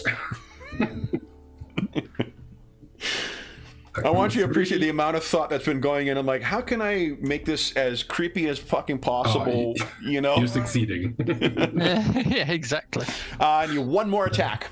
Yeah, come on, not 20. No, not quite. So it's several hits, and these are sort of like Grazing hits, obviously. If you were to solidly connect, you'd probably cut him in two, but he's, dodging and deking around. Anything else? I have great. I'm trying to sheet handle this. I have great. Great weapon mastery? Yeah. Yeah, so you get great to roll. weapon fighting. Yeah, give us a 1d6 roll again, then, please.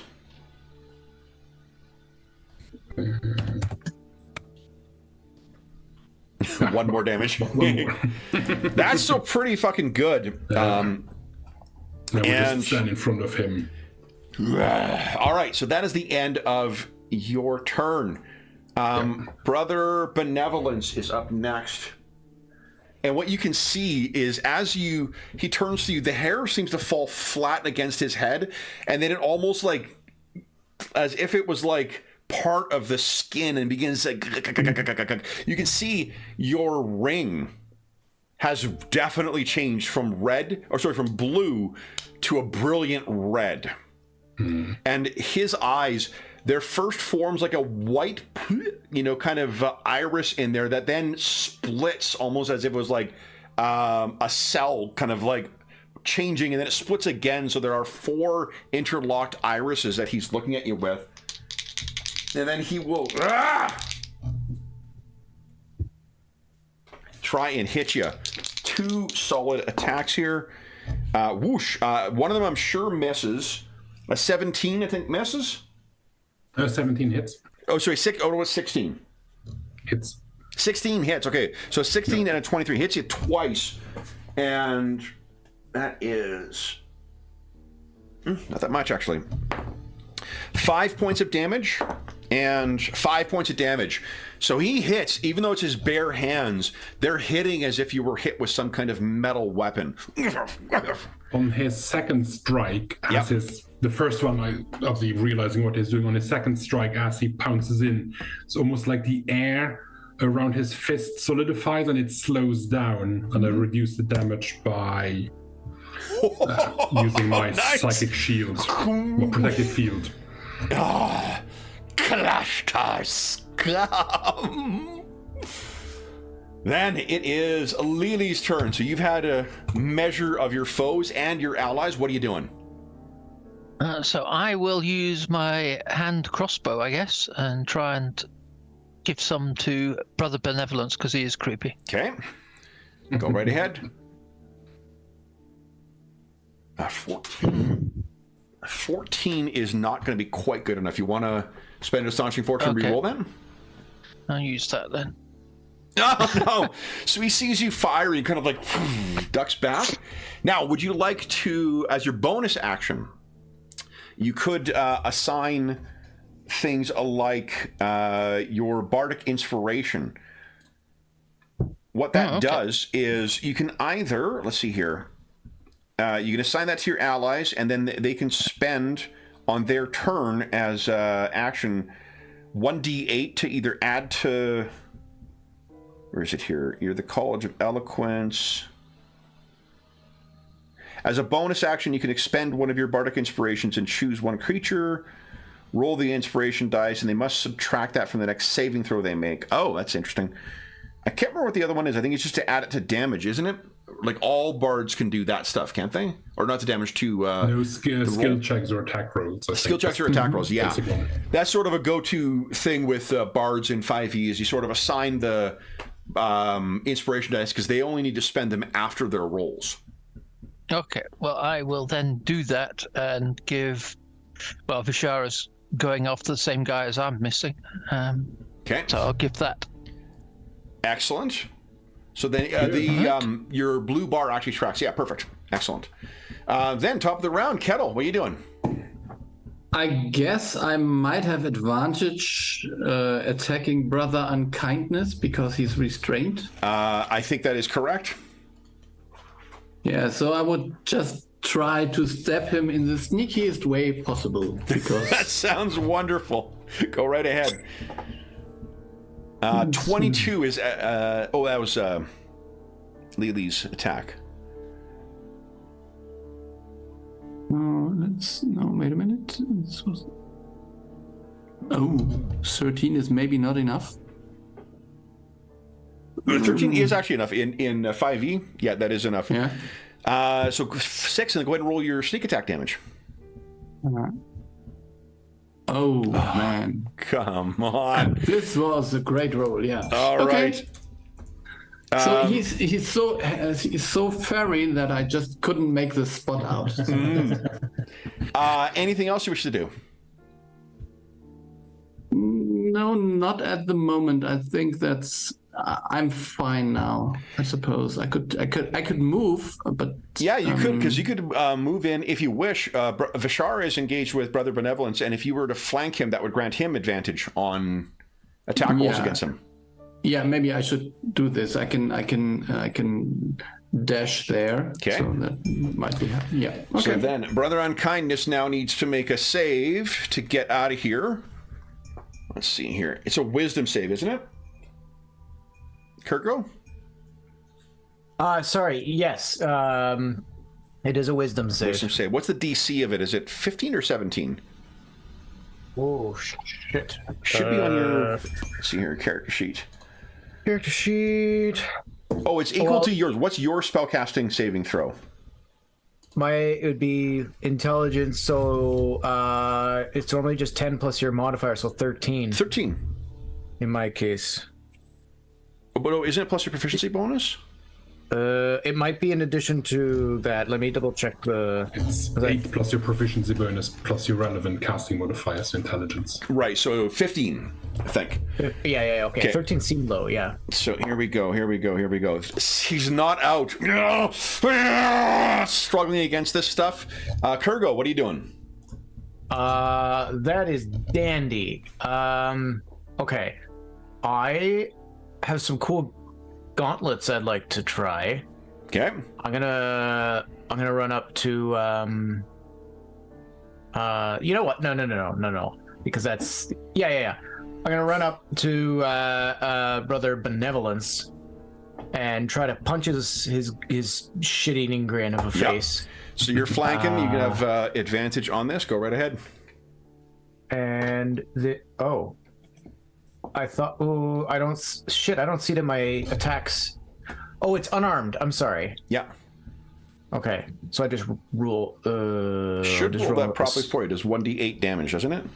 Plus your strength. Yeah, what I'm saying is I'm not seeing an unarmed attack in my attacks and spellcasting list, so I can just do a strength roll because that would be the equivalent anyway. You could roll a staff of binding. Oh no, that won't do right. Let me just do this. I'll fix this for you. Gauntlets of the Iron I can quickly Sphere. add a unarmed strike. Well, actually, what you can do is if you go to the magic item, you can click it as has an attack. Yeah. Yeah, and then we can just add now this. Now it opened up. Yep. Well, that's because I'm in there. Oh, sorry. That's okay. So, that should be correct now. Okay. Yeah, strength plus 2. An attack. Okay, so I can click has an attack. No, I've got it. It's on your character. The attack is on your character sheet now. Oh, okay. Yep. Here we go. Go ahead. And... wah. Yeah. You do have advantage though on the attack. If you're who are you attacking, Brother Unkindness or Brother Benevolence? Benevolence. Oh, I should go after Unkindness because he's held, so I would have advantage because he can't do shit about it, right? Yep. Which one would you like to attack? I might as well go after him, I guess. It probably makes more sense. So you go hit him. I forgot.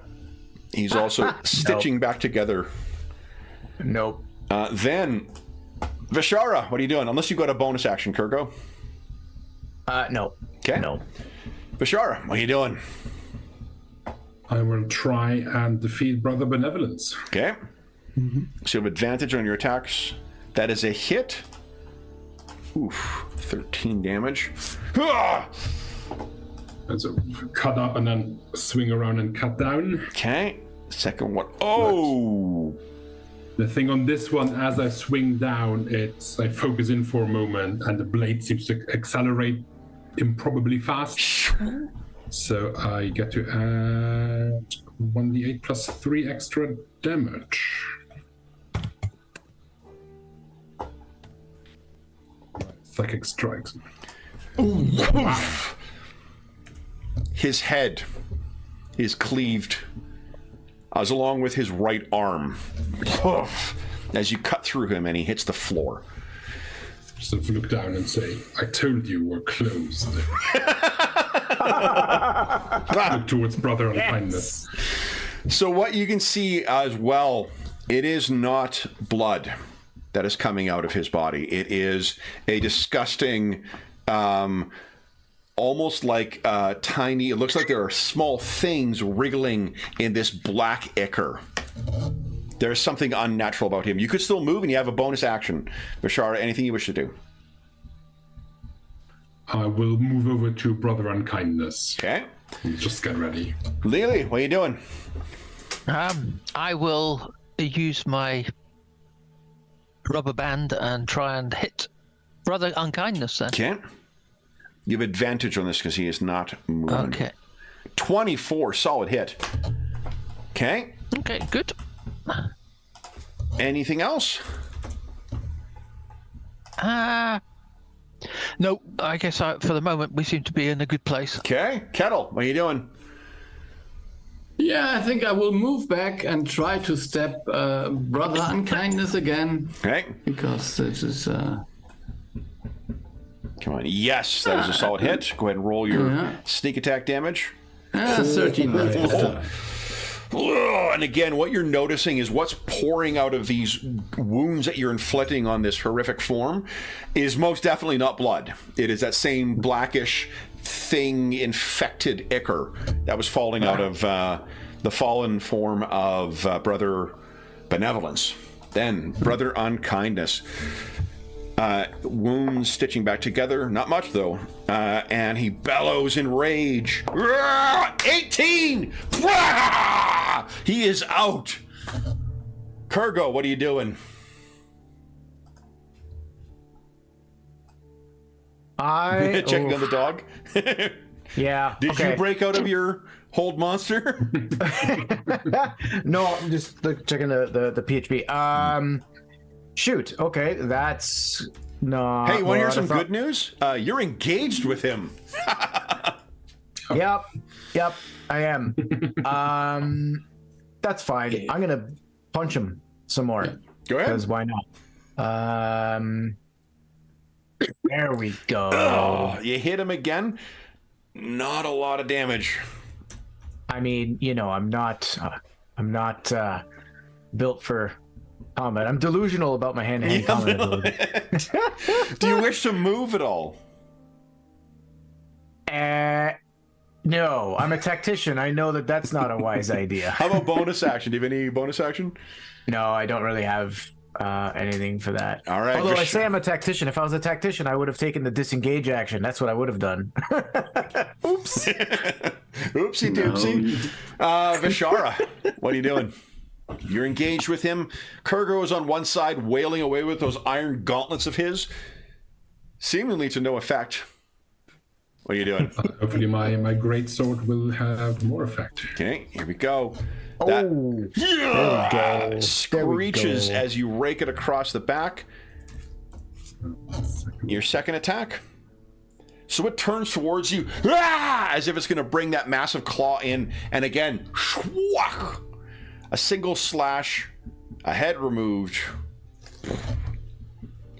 and his body horribly begins like convulsing and twisting until it is returned back to that shifter form it was before. But again, not blood that comes from it, but disgusting infected ichor. So with that thing down, what do you guys do next? Hugo, is there any way to get rid of these remains? I don't know if these creatures will stitch themselves back together. You can always try fire. There's also lots of places to dispose of bodies in Firelight. I think Opal, what you realize is Opal has walked out and she says, "What the hell happened here?" I think I'm gonna go and I don't have medical stuff really, but I'm gonna go check on our bouncer. Yeah. Because you had said he's either out or dying. So Yeah, you race over there. You can. You'll be able to stabilize him. okay, all right. That's what I will Yeah. do. And yeah, you see what effect those claws could have had on you. What is this? What's going on? It's Opal. They were bad for business. Doesn't matter. Well, I can see that. What were they here for? What were they here for? They're claiming someone here's got something that don't belong to it. That is beginning to make some sense. And she looks over for where she's walked out, and what you can see is Jewel finally walks out. And she's accompanied by a very haggard-looking young man. And Kettle and Vishara, you can tell at a glance that he is Kalashtar as well. And he has something in that he's clutching. He looks like he's in pain. Jewel looks like she's in a bit of pain. And as he shifts this thing in his hand, Vishara, you feel it. That sensation again. What is in his hand?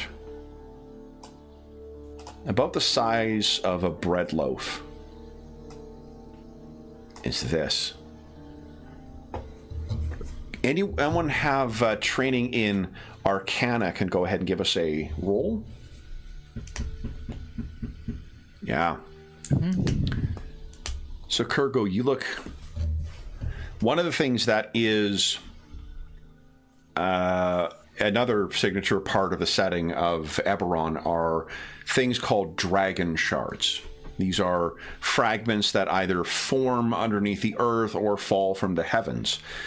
Deeply magical, they can be used to power a wide variety of different things, and they come in different forms. There are Eberron dragon shards, there are ones that come from the sky that I can't remember the name of, and there are those that come from under the earth, the Kyber dragon shards. These are infected in many ways with the power of the... Oh, wait.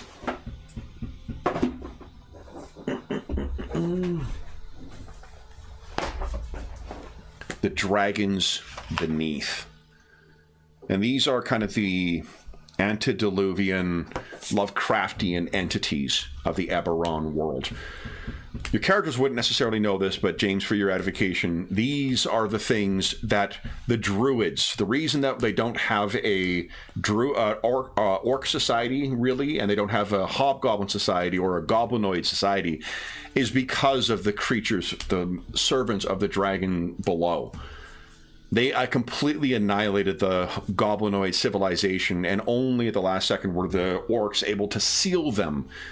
An order of druids called the Gatekeepers sealed them down below. For this thing to be out here, and to have what you can tell Kurgo, there are workings on this. This is something that someone is using it for some purpose. And Vishara, it feels, looking at this thing, like razor blades are cut across your soul. The agony this kid must be in as a Kalashtar carrying this thing is unthinkable.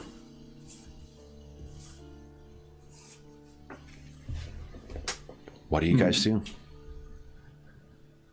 Opal looks over. Fish, are you all right? No, that thing is giving me all sorts of bad vibes, but I think this is what these two were looking for.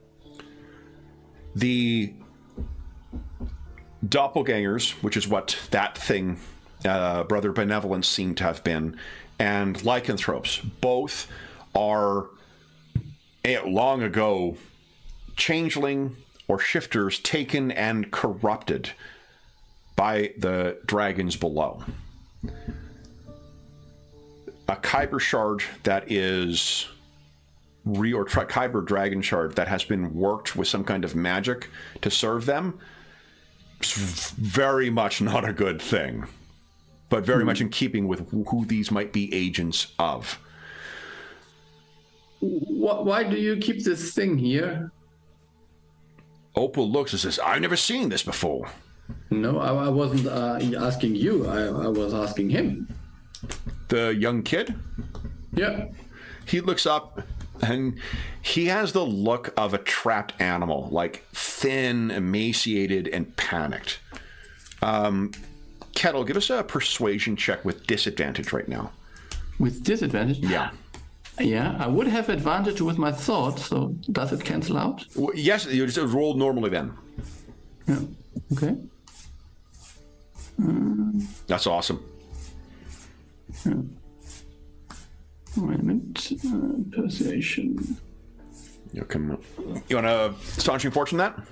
Yeah, I think maybe yes. We're almost for our break anyway. No. So there's almost a little bit more of an accusatorial tone. Normally Kettle's quite good with people, so it might be a testament to him being maybe worried about Vishara being injured by this, or maybe, I don't know why, but he's more sharp now than he normally would be.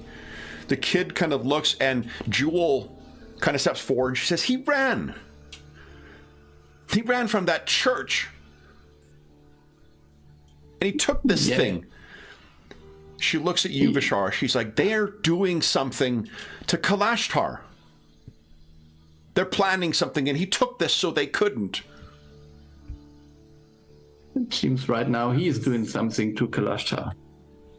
He looks up and says, it's a container for it, Opal, something we can put it in, and so that he doesn't have to hold it. She looks down at this and kind of puts her hands on her, ample hips. She's like, you want it in a cooler? Kurgo, anyone trained in Arcana, you could give us a Arcana check. Maybe there's a way of binding it. I'll give a check. My gut is just already thinking like this seems to be. I don't know what you'd need to contain this. What kind of material you'd need. Yeah, you've got an idea of like there is a way of sort of dampening at least the thing. Even just like submerging it in water might assist. All right, I'll try that. I'll take. I'll go back and grab one of the now empty tankards. I'll take my unempty one too, and I'll take a sip of it before a swig of it. No, I'll down the whole damn thing. Put it on the table. Pour some water in it from a jug nearby or whatever. Yeah, and I'll plop it in. Well, I'll ask the kid if he'll relinquish it first. I'm not just gonna take it from him. No, the kid is happy to give it up. Like, okay, yeah, I'll take it from the kid, then I'll put it in the tankard of water. Yeah. So it does, and as it's in there, it changes kind of colors, and you're able to study the markings on it. You rolled a 17 on your Arcana. So you're looking at this, and while you don't know the specifics, and you likely would need more time to study the full particulars of this, the enormous primal and dark power. Kyber shards are often used for like necromantic rituals or demon summoning things or things like that. This one has a different purpose. This one seems to be both a disruptor and a facilitator. Something that would disrupt something in the prime material plane, but would facilitate entrance from another. Like specifically teleportation or planar travel? Or... Much more insidious. I see. What I will tell you as well, one of the many planes, both the Kalashtar's spirits and the quarry themselves originally come from the plane of quarry. Realm of dreams. There is another place called Zoriat, which is known as the plane of madness. It is the influence of that creates horrors that are impossible for your world, like beholders or mind flayers, or anything that would be deemed in D&D terms as an aberration. It makes it impossible. Like it makes those things impossible there. No, those things come from here. The flesh warping that you Right. see among those two creatures that you faced here, the doppelganger, the Zoriat. It is servants of the lords of Zoriat, the Dale Kier. They are the ones who created those. What you faced were minions of the Lords of Madness. The Kalashtar, as I said, are a unique species of seamless blending of spirit and body, allowing both to coexist and strengthening both by their connection. But if your readings are correct, Kurgo, what this could do is disrupt a connection with a Kalashtar and their quarry soul, and then facilitate entrance from a replacement parasite from Zoriat. Okay. My brain was going to somewhere similar, but I see. Yeah. Okay. You see this. Do you have any thoughts? I guess first off, we're already at our mid-session break. So let's take our mid-session break now. Let's just stew with that. And we'll see what you guys wish to do next. So for those listening at home, throw it into the fire. We will be back in about 5 minutes, and then we'll see what happens next. So back momentarily.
All right.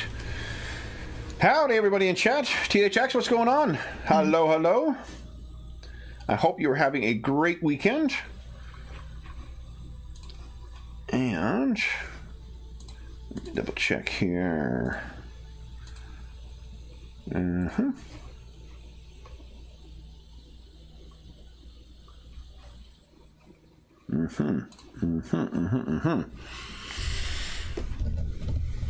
All right. I'll put this into a handout. There we go.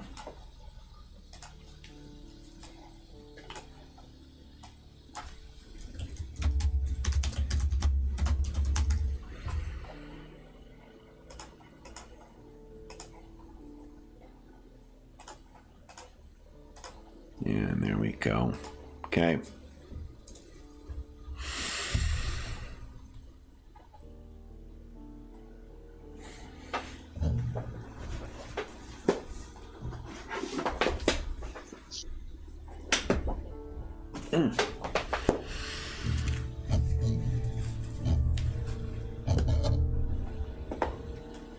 So technically, you would have enough time. Now we'll use 10-minute short rests for today. So Vishar, if you wish to spend any hit dice to try and gain any hit points back, you're certainly welcome to do that. I think you're the only one who actually took damage. I would use my second wind. Sorry? I would use my second wind if we're and then a short rest. Oh, nice. I mean, that's even better. Does second wind come back on a short rest? Yes. Okay, nice. Awesome. So I think I don't think it rolls properly because I think I forgot to set that up. Okay, so Yeah, so you just need to roll your second wind and then nice.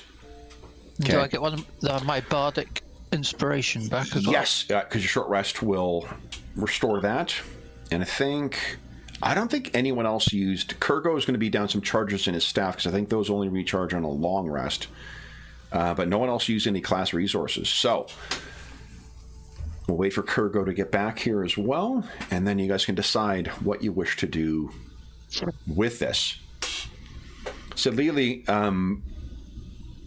you're not a bounty hunter, you're not an investigator, you're not a mercenary or whatnot, but what you are is a veteran / retired spy. So you have an enormous amount of contacts you could draw on for information if you choose to, in addition to your own physical capabilities. And astounding interpersonal skills. Okay. So what do you guys make of this? Oh, one thing I would say too, in keeping with the pulp aspect of, pulp inspiration for Eberron, doomsday devices and so forth are very much in keeping with the spirit of Eberron. So, Kurgo is grabbing a drink right now, it seems. But what are you guys doing?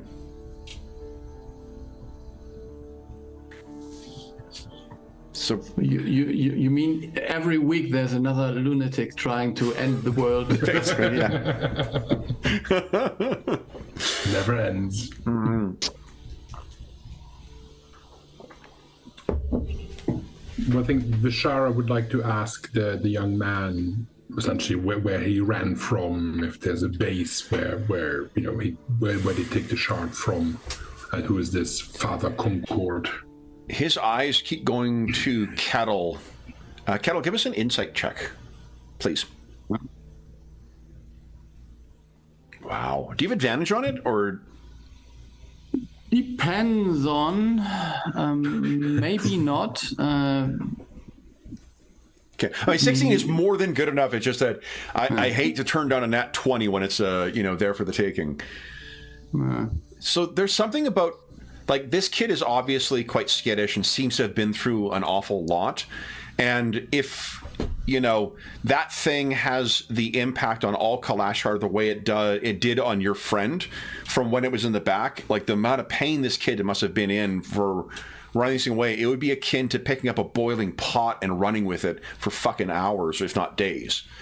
Yeah. So I guess you were one of the missing Kalashtar? And you run away? You were in the cogs? He still seems to seem away from you. There's something about you, Kettle. It's you that he's the most cagey about. Okay. So I could hide and use my top hat to disguise myself, because I can basically. You know what you do if you want to do it in front of him, because it's clearly your thing. You could like tip your hat and kind of like change into something else and give us a. Because you have advantage on persuasion checks, right? Yeah. Give us a persuasion check normally. Yeah. Okay. So 20. So yeah. What do you change into? maybe a human, like an older, nice, smiling gentleman who is just regular guy. So you sort of do that, and he laughs. He's like, "Is that you? Is that how you normally look, or are you one of them?" And like, I can change my looks according to the place I am in. are you a Warforged? I am. He seems a little wary, but you've definitely improved your standing with him. He's not refusing to respond to you the way he was. And he says, in answer to the question, it's the cogs. Yeah.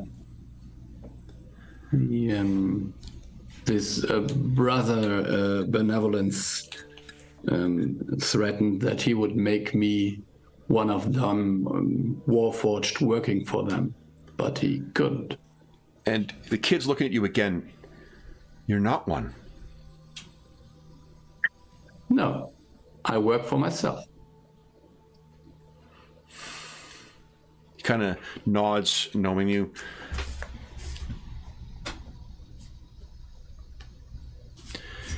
This is Kyler. He is one of the ones, this is Jewel speaking, he is one of the ones who went missing. He says there are at least 10 more that are down there. Mm-hmm. They were using this. Their leader, the man who's doing it, he is a Kalashtar. Or he was. I see. He's now, and the kid says something in Quarry, and I can't remember how many of you guys speak Quarry. I know Vishara does as well. The most accurate common translation that you could offer, Vishara, and perhaps you do that for the benefit of your allies, is Mount of Madness.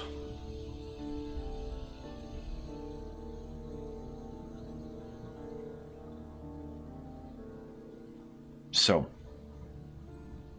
what do you guys do?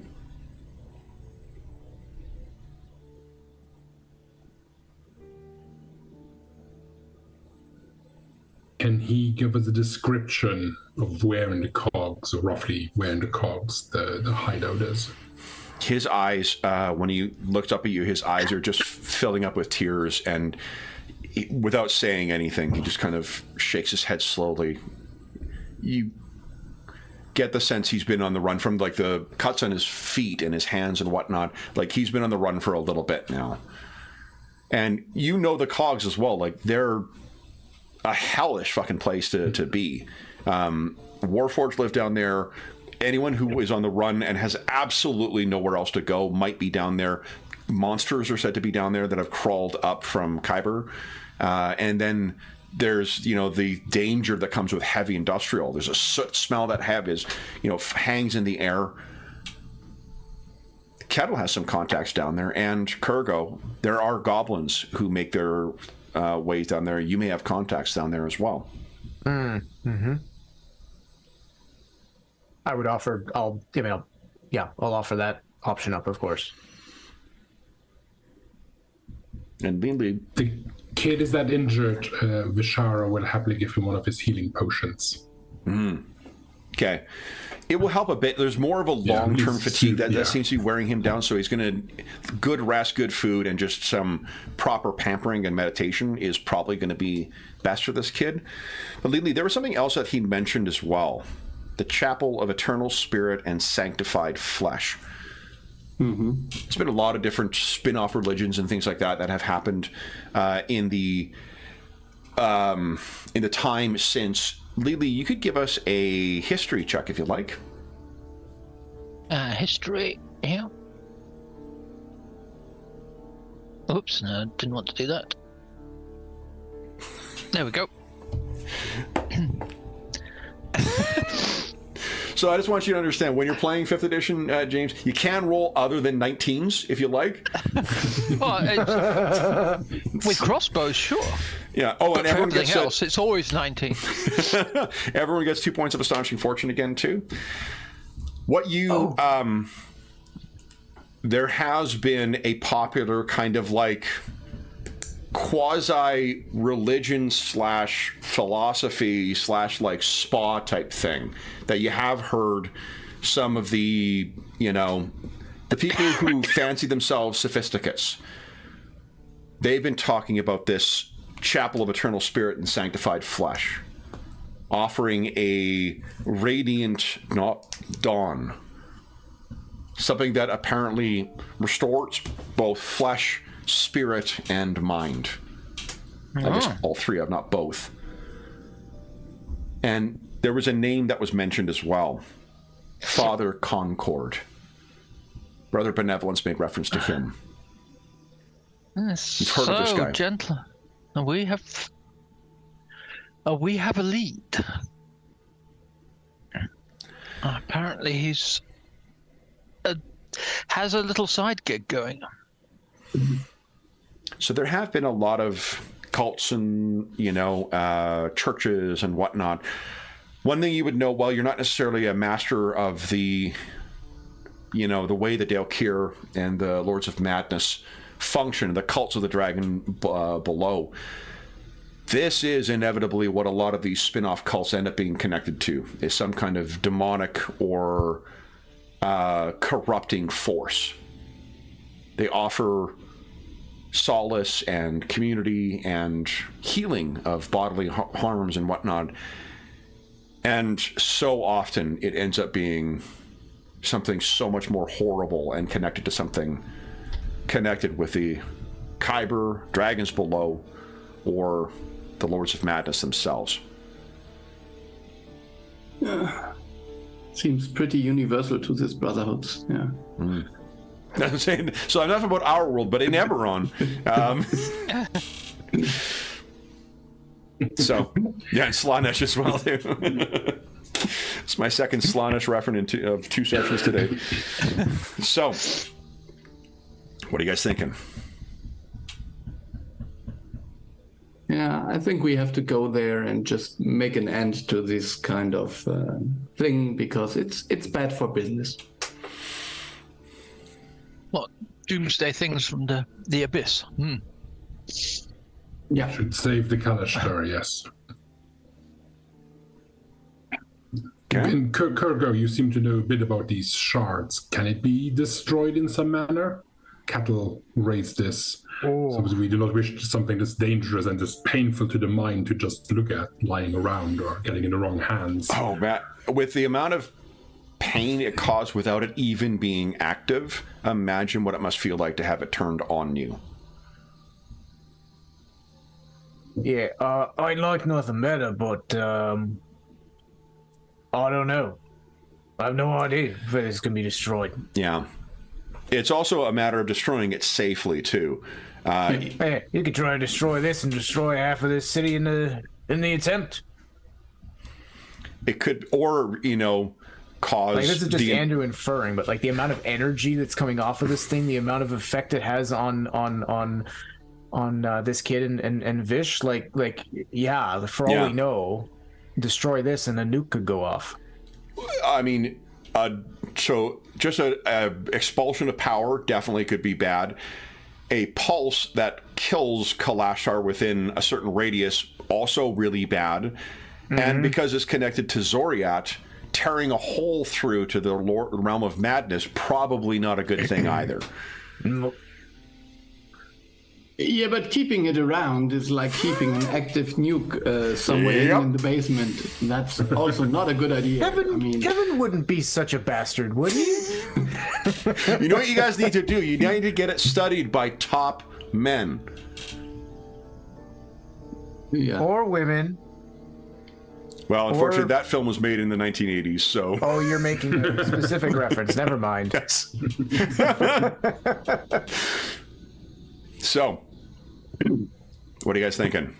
Is the paramount thing to secure or destroy or otherwise deal with this shard, to deal with the captives of the chapel, or I would just ask the boy one further question, because was this the only such shard, or do they have more? He looks up. They don't have more. That's a relief. Oh. We need to make sure they don't get this one back. Yeah, like dragon shards are rare. They come in all sorts of different sizes and whatnot too. The size of this one and the power that it has is very, very, very rare. But it also speaks to the ability to create one. This doesn't seem to that's something that is created naturally. So whether it is this Father Concord who has created it or someone else, yeah. So, what is the plan then? So I vote, if there's only the one, and they're going to make another, as terrifying as it is, they can make another, presumably it's going to take some time. So if we take this, Vish will figure out a way to keep it from, at least, you know, keep the pain down. But it's better with us than elsewhere. Certainly bet this kid's better off without carrying it around. But I think we got to find a place to store this until we can figure out how to get rid of it. Opal interjects and says, I can call on family. And of course, by family, she means the dragon-marked house of Thrashk. Mm-hmm. Yeah, that would be a good idea, yeah. Mm-hmm. So she says, consider this taken care of. And these others. Yeah. I could go... Yep, sorry, go ahead. No, I just say that we should go and make sure that where this came from, no other thing will come from, and just end them. I think, and I would be very, very keen on. I mean, these persons are maybe not also enslaving Warforged in their. Whatever they're doing, so... If you're talking to Lily, what she'll tell you is, like, there is aspects of the chapel that seem to be trying to appeal, in the same kind of, like, standing on the boardwalk, handing out pamphlets, you know, with, like, a single glowing eye kind of stuff. That's what they're doing right now amongst some of the trendsetters, as it were. But if this is located down in the cogs, it's Warforged, and if you talk to the kid seems to think there's a lot of Warforged that are in service to this chapel down there. Yeah, and we don't know if they are working there on their own free will. I doubt it. Yeah. Yet another powerful agent controlling the Warforged for their own purpose. Yes. Bishara, what are you thinking? If Opal and her connections keep the shard safe for now, then Vishara's priority will be to put an end to this Father Concord and save the Kalashtar and anyone else affected by this horrible experiment. Okay. So, how would you guys like to go about doing this? Do you wish to try and collect some intel first on this? We're going to head down to the cogs, and so we can basically treat it as like a montage. Each of you can tell us what thing you're going to look into or do or whatnot. We'll make some rolls, and then we'll just interpret those to tell us how closer you're narrowing down. Each of you has access to different communities and different resources, notwithstanding your magical abilities or class abilities too. So what are you thinking, guys? I think as a bounty hunter, Vishara would talk to some of the people he would normally talk to when honing in on the targets. Some of them that are active in less savory businesses, criminals, and others, informants that he might have used before to track down bounties. Okay. So just sort of go around, and his approach is probably more of the, big, tall, intimidating. He can be charming, but he often has more of a answer now, please, or I have to remind you Yeah, of the face. Especially now that all of his Kalish are in danger. It's not like a subtle, nice talky. It's more like, I need answers and I need them now.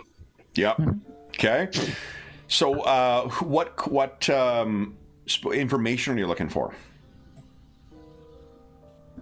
I think Vishara would look to find a precise location for. We'll probably see if anyone knows anything about Father Concord and where he might be found. That's sort of like he's a bounty hunter, so he'll hone in on the bounty, like the individual. Yeah. Why don't you give us an intimidation roll then, please? Seems the beaten heads and beaten. You want Astonishing Fortune then?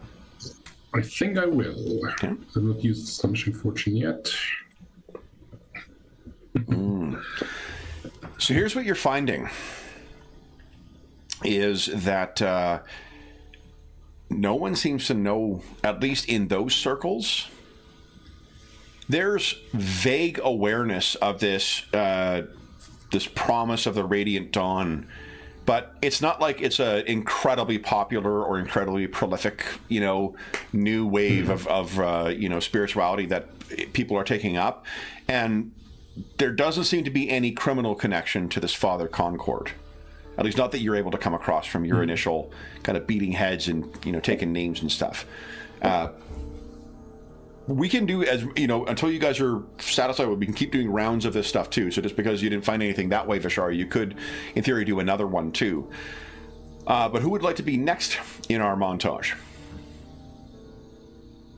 I think I would like to use. I've got contacts in the goblin community. Yep. I'm just trying to think.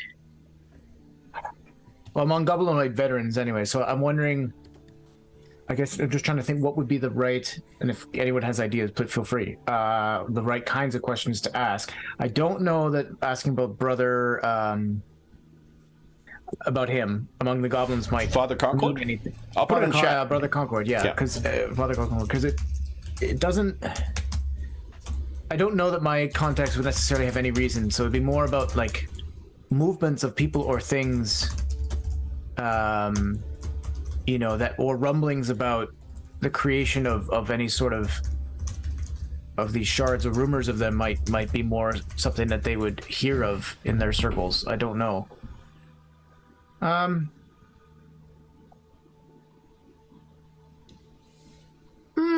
Or I don't know. Maybe Father Concord is a good enough is the thing to go after. It depends on how widespread the goblinoid veteran community is. Sure. So Go what do you down think? to the Legion and see. Yeah, What, persuasion, or like one of the upsides is that because the I think it's House Deneath is the one that hires mercenaries.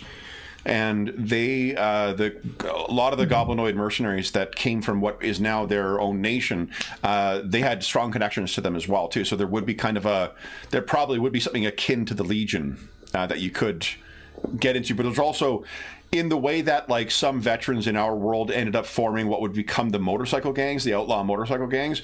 They're just gangs in Corvair, in Eberron.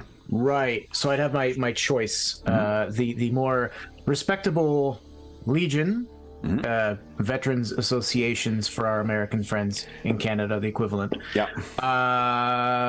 Or the more. You know what? I think for this we're gonna have to go the rebel. A good route. call for the ones for the cogs in particular. Yeah, that's definitely Yeah. We'll go with them. So what are you thinking? Persuasion or intimidation or some other skill? Probably intimidation. I'm probably gonna, especially given that I'm going with that crowd. That's the kind of outward appearance that they're gonna respond to better. The force and my name and reputation. Yep. So give us an intimidation check as well, please. Let's get some done. So one of the things that is, there is, in those gangs and whatnot, as much as they seem to be outlaws and have no rules and don't follow things, there is also a really strangely rigid hierarchy within them, whether it's a legacy of military service or not. But these goblins that you speak to, yeah, they seem to know all about them. And I mean, I also kind of expect that I go in there and like my veteran tattoos are very much on display. Yeah. Maybe if I've got like a weapon of office, like a rank related weapon, I make sure that that's visible. Making no secrets of who I am. Oh yeah, but you're also a powerful, like, not to undercut, you're a powerful wizard as well too. And a war wizard is a terrifying fucking thing for normal troops to be facing. Yeah, or frankly to be led by. Oh yeah, absolutely. Maybe even worse. So you manage, after a bit of talking and whatnot, you find your way into one of these groups, and you manage to be, and this is down in the, I think probably in the cogs themselves, and I just want to give you a feeling of what the cogs are like.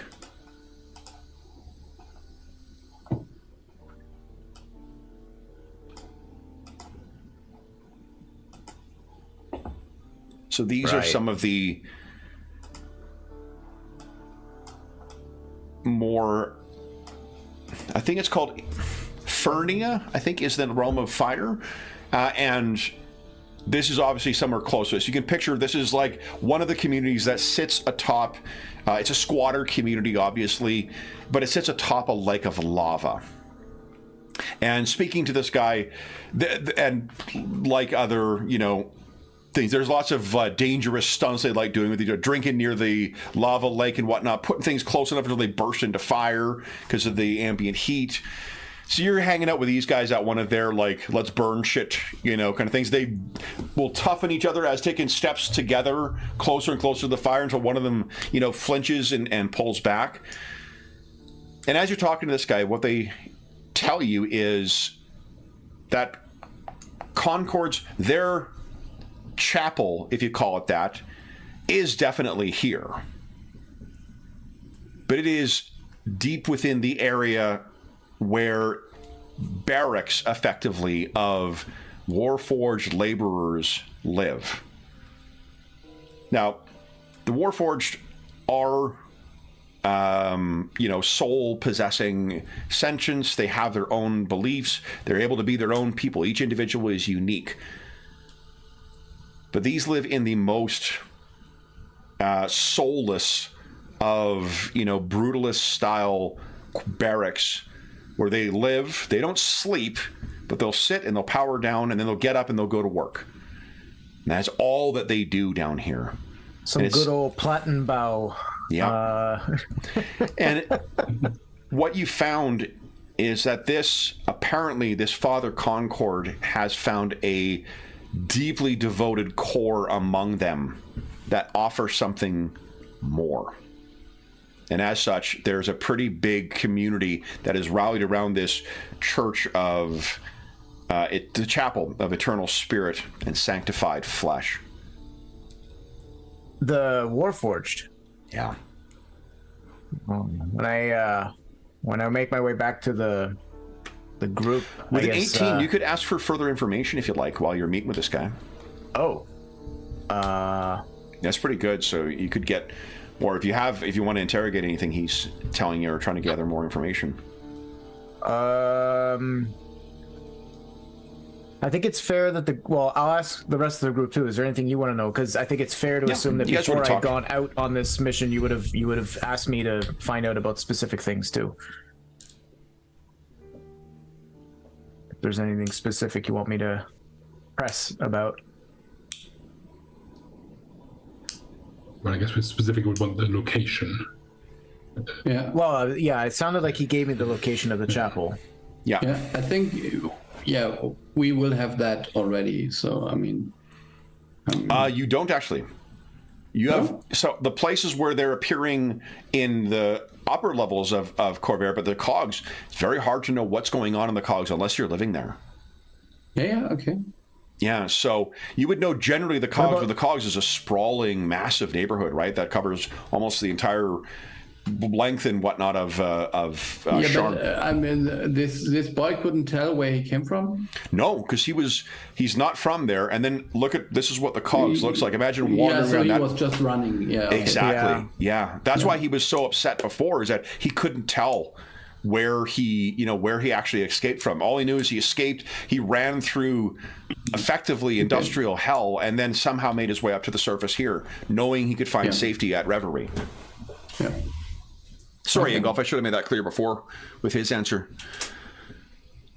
All right. I mean, if that's all. I mean, that gives us a sense of where the missing Vish's Vishara's race. Kalashtar? Kalashtar, yeah. It gives us a sense of where the missing Kalashtar have been going. It gives us a sense of where this place is.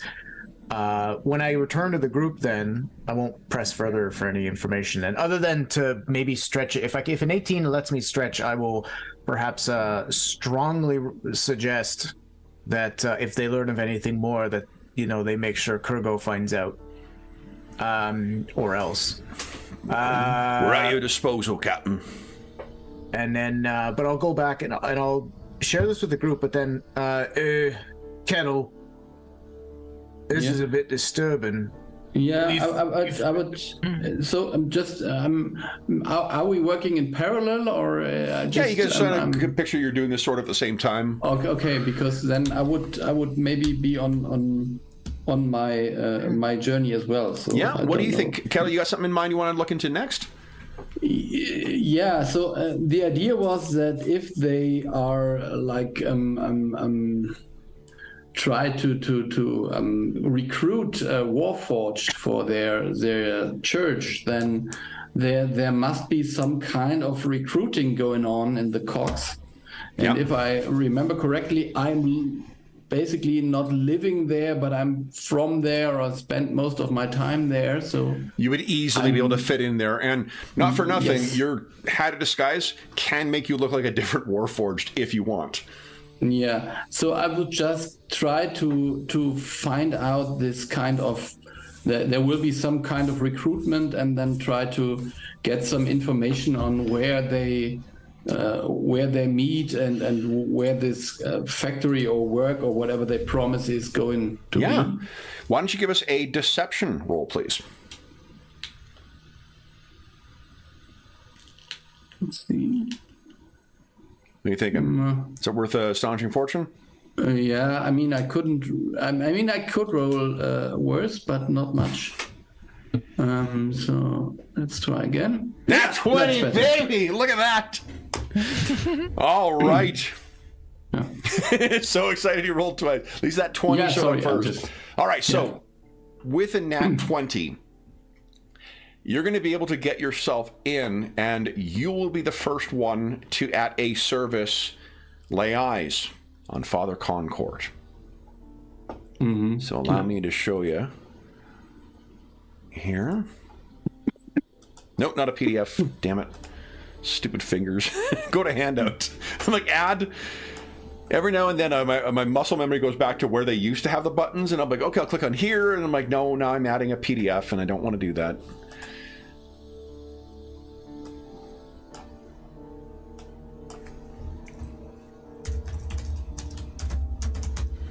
This is Father Concord. And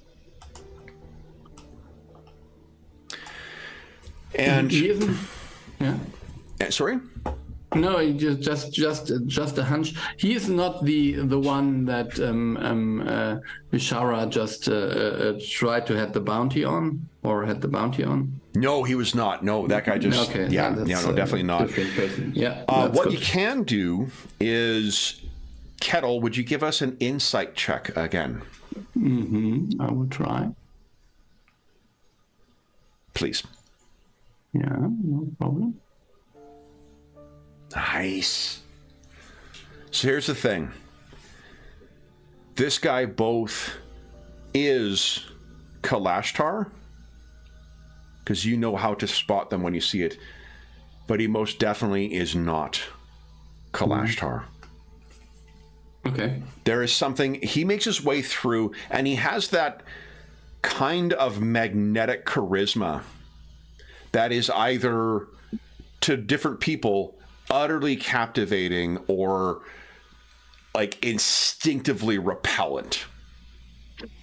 And for you, like, it is uncanny how the others just fall upon him and fall into his nature. He's even, I'm pretty sure this is an AI image as well too, and the reason I wanted to use is because of how unnerving it is. Mm-hmm. The eyes aren't quite right, they're not quite looking in the right position, you know, and that's sort of what the impression you get from this guy is. There's just something deeply unnatural and unsettling about this dude. Uncanny Valley. Yeah, exactly. Absolutely. I come from Uncanny Valley. That's my background. Okay. So if I am able to we like eating chicken over there. Did you say chicken? Yeah. Sure. Sorry, if I interrupt you for a stupid joke.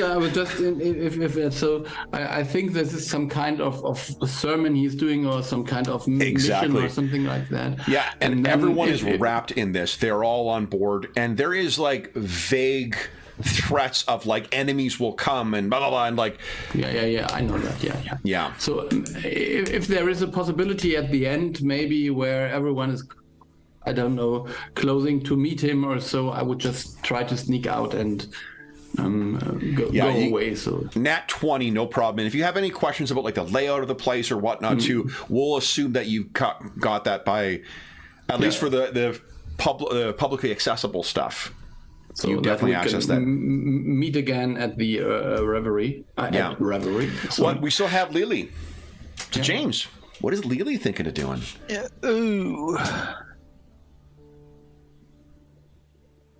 So is it possible with my underworld contact to find, what is the origin of Father Concord? Where is he? Yeah, absolutely. Where did he pop up? When did he pop up? Where did he pop up from? Definitely. And was he first seen? And I think they're called, either the King's Lanterns or the Dark Lanterns. Like there is a national secret police, effectively, that the nation that Sharn finds itself in has.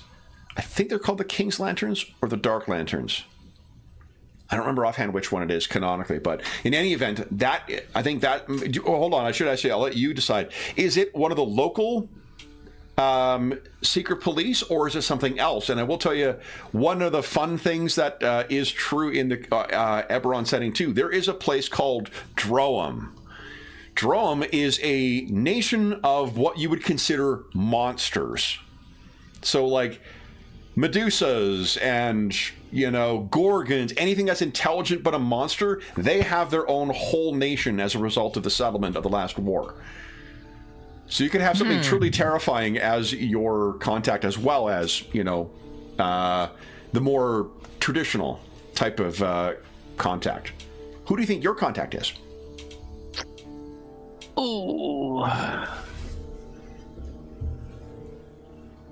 I think I that sounds fun, and it probably is the right thing, because Father Concord sounds like he's a bit on the off the wall kind. But I'd guess you was something local. So, but correct. There could be. What I'm saying is that there may be a spy here from them. Yeah. Okay. You could lean into type about something that would be something. Or you could go against type and have something like a Minotaur. Is there something? I don't know in D&D, but the something like a basilisk, or is that? Yeah, a basilisk is not intelligent, but what there could be though. Hey, let's go even more fun. The dragons in Eberron, unlike the other settings, do not have alignments with their colors necessarily. In every other D&D setting, a red dragon's always evil. That is not the case in Eberron. Oh. They all follow their own kind of, because they're draconic species. They follow this draconic prophecy that they've seen manifest on the planet itself, and they believe that they can in some way affect it, or some way they're supposed to follow it. So you could have a dragon as your contact too. Polymorph dragon. Sweet. Where do you meet them? I would. Then I can imagine a dragon would quite enjoy something a little bit more stylish. So somewhere further up, somewhere a little refined, but where a talented and singer who maybe does parties as well, has contacts. Most definitely. So And let's maybe head back to here for a moment. Somewhere with a beautiful view. So you can actually see somewhere in the upper city where there's a gorgeous view of the skyline and the sea and fresh air. When they meet you, what do you think they look like? Do they disguise themselves as a human, a dwarf? Oh yeah, I think they're as a human. A very golden hair with a slightly strange metallic sheen. Okay. It's got this thing. It's just, but otherwise quite normal. But as if they'd almost got some face paint on of some kind. But it's just that slight hint, which falls into the uncanny valley thing there. But but still very attractive. So but, a man, woman. A man, yeah. Man. Okay. So he walks over. Lily. Now, do you disguise yourself while you're doing this? Because as a changeling, you can always. Come. No, I think to meet him, I won't. Okay, so you're coming as face-off changeling then. Yes. Okay. Well, as Lily presents herself, because that's how I've been around the events and parties up here in the upper city. So. Okay. So he greets you and he says, "Darling, such a wonderful word to hear from you." Well, Carlos, indeed, it has been a tragically long time since Euphemia's event, but... My dear, you've not seen light in such a long time. You're pale as a ghost. I suspect I was similar last time you saw me. I feel it's rather refined. The way people up here like to get the tan, I find is most inelegant. Of course. Why would you wish for anything other than this pearlescent white skin? Precisely. Now, is it pleasure and conversation for which you've sought out my company, or is there something more? Tragically not. Much as I should have been up here earlier. He slowly places one hand and then another hand over his heart.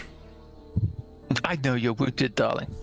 But I shall perform. If you have a party, just call me and I will make a special appearance for you. Lily, my darling, why do you think I may agree to this meeting in the first place? What do you wish to know of? I don't know. I've had terrible rumors, and there was a most disturbing event at my performance location, and there appears to be this Father Concord seems to be behind it. Have you heard of this individual? Why don't you give us... Has he appeared? Give us a persuasion check, I think, Lily, and you get advantage on this. 24. So his eye arcs. Why, I wonder, has Father Concord fixed his eye on Reverie? Is it perhaps the clientele, the owner? Or is it the other purpose, the staff, Lady? I've heard your Father Concord takes particular interest in the Kalashtar and the inspired in equal measures. A worrying concern indeed. I think perhaps this Father Concord does not have the best interests of them in mind. I have seen evidence of the same thing myself. My question is, where did he come from? I had never heard of him until just recently. I cannot And yet speak of where he came from, but I can tell you where he seems intent on going. Oh, do tell. He seems not the type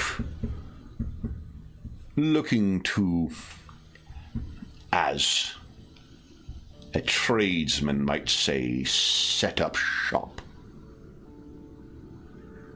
No, I hear he and his flock have been looking for opportunity to travel abroad. Sarlona, I hear.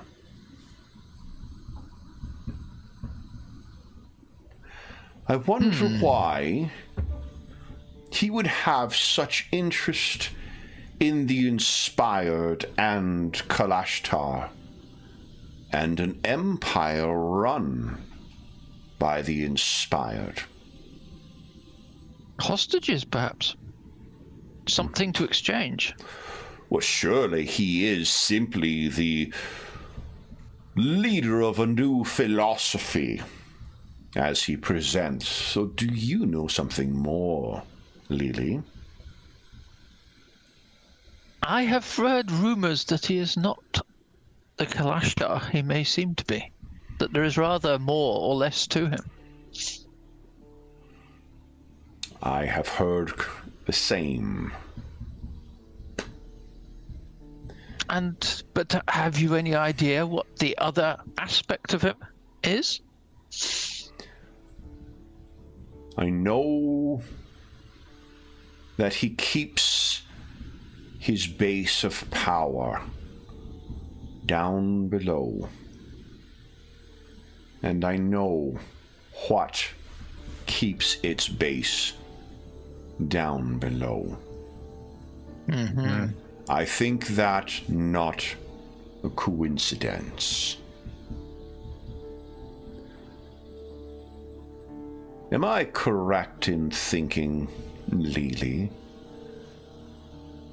that his intrusions at Reverie will call for a response from you and yours? A response sounds so dramatic. But of course, I cannot have intrusions into Reverie uncontrolled. After all, it is my livelihood. And such venues are hard to find. So I do rather need to find out how to discourage him from his endeavors here. So, my advice, if you are intent on this, discouraging with the most extreme of prejudice is appropriate. Exactly. It would seem preferable that he would never be able to intrude again, in any manner, in it. Liskamil? And I don't think he calls you by your proper name other than when, like, you know, he's putting a point on something. This man, or whatever he is a dire threat. If you and yours must face him, it is imperative you do not underestimate him. Have you heard of any weakness?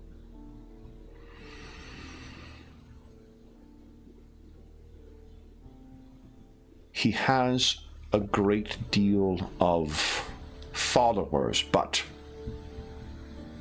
many devotees, though from what I hear, your friend, how shall I put this without seeming crass, The goblins are just so good at causing distractions. No? Indeed. Drive the shepherd from his flock, and then strike him down. Think as a wolf, Liskamir. A delight as ever, Carlos. So please do think of me at your next Lily. event.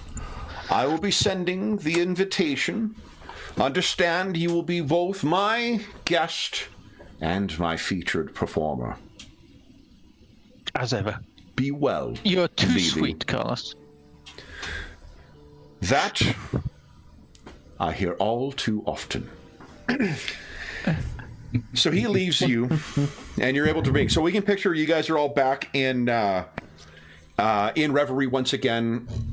Lily, maybe you're considering Carlos's words over a drink, and now you guys can compare notes of what you learned thus far. Mm-hmm. What do you think, guys?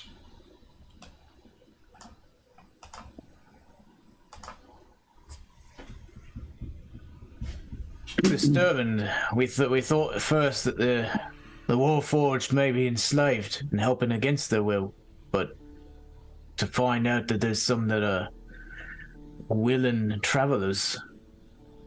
Are you all right, Kettle? Does that sit well with you? I'm not sure whether your thing is right. So he has some aura around him that might cloud minds, even the minds of Warforged.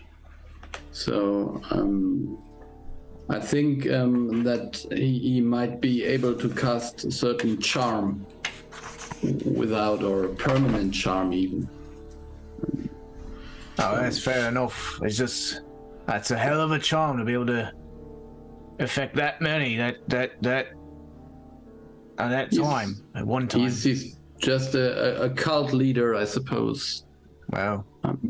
Yeah, but I think he's so the Kalashtars have two souls, and I think that one of his souls got corrupted and replaced by another one. Yeah, that would certainly explain quite a bit. The quality of the connection of these things. One theory of the impact of Zoriad is because it is so alien from the prime material plane that its presence of its spirits just warp flesh uncontrollably, which leads to all these, bizarre Dungeons and Dragons style creatures. What a Kalashar might allow them to do is to be effectively a vessel to safely manifest fully and completely without twisting and manifesting. Lord knows what kind of power would be behind such a spirit safely and intactly manifesting. Yep.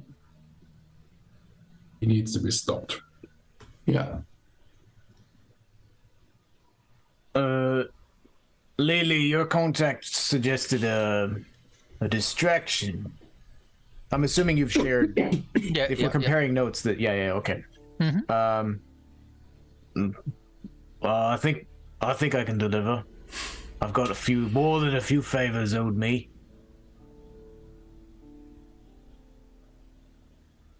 So that's an excellent start to it. Even the odds of it. Yeah. Kettle, anything we could do otherwise on the Warforged, do you think? I don't know. So, if I understand correctly, I have some kind of idea of how this whole thing is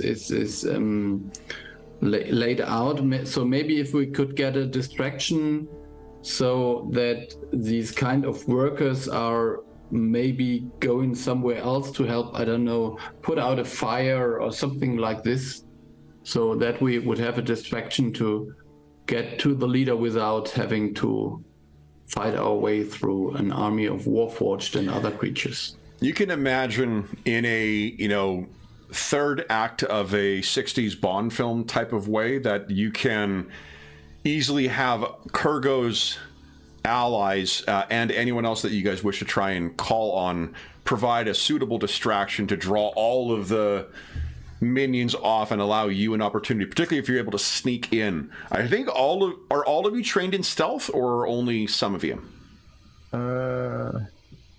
Definitely not me. I think Kettle That said, I can disguise myself. I can cast disguise self. I have that, so... Oh, you look like a... Yeah, Warforged. Yeah. So that might help. Actually, the only one who I think who doesn't have a disguise ability is actually Vishara.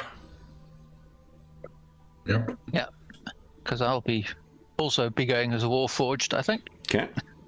I can get some equivalent of this world's cardboard and like make some like makeshift cosplay thing from Vishara.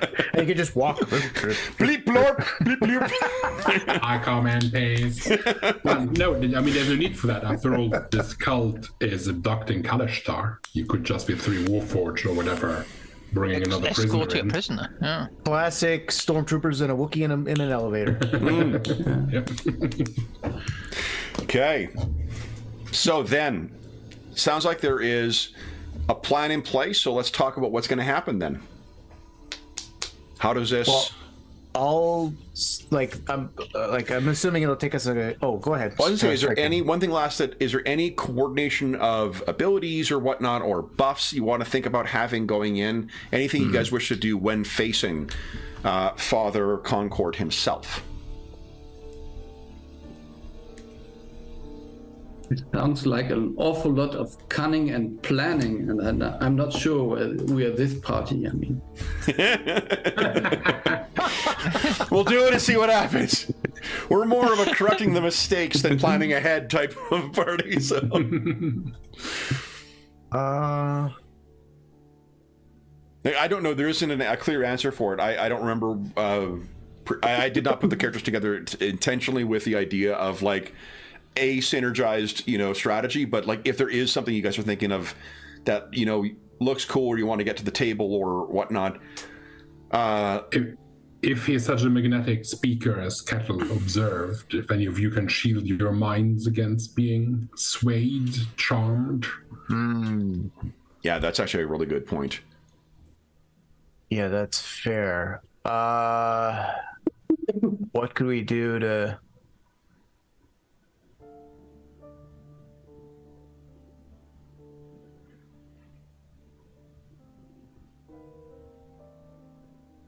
well, I mean, I'm not easily frightened, but that doesn't help me for charmed. I mean, we could go the low route. And, Never mind, I'm okay. Go ahead. Sorry, I didn't. No, I'm just. I see that I have this poisoning kit. I mean, are we sure we want to attack him?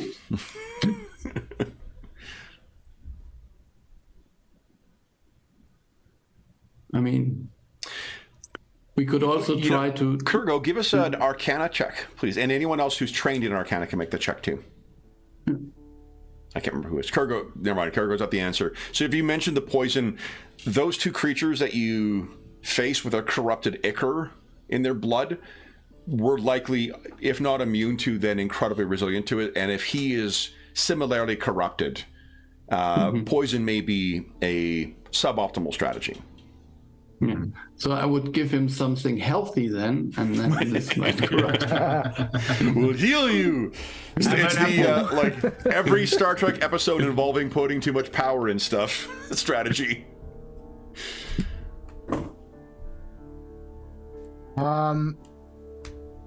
Yeah, I think it's a good call if we have any way of shielding ourselves from any sort of thing that affects our minds. I would tell the group, like, I'm not easily spooked, and nor am I easily charmed, and I'll leave it at that.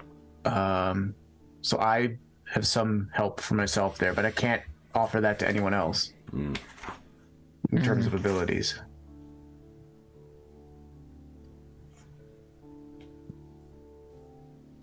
One of the benefits of having more than one mind, as you people put it, although that's not just quite how it works, as I've been trying to explain. I am as easily affected by such mind-charming, mind-influencing effects. I guess I can use my bardic inspiration to help you all as well. I've got enough to give to one to each. I will just show a tiny ring. Sometimes I can make a slip in time. That might help as well. Oh.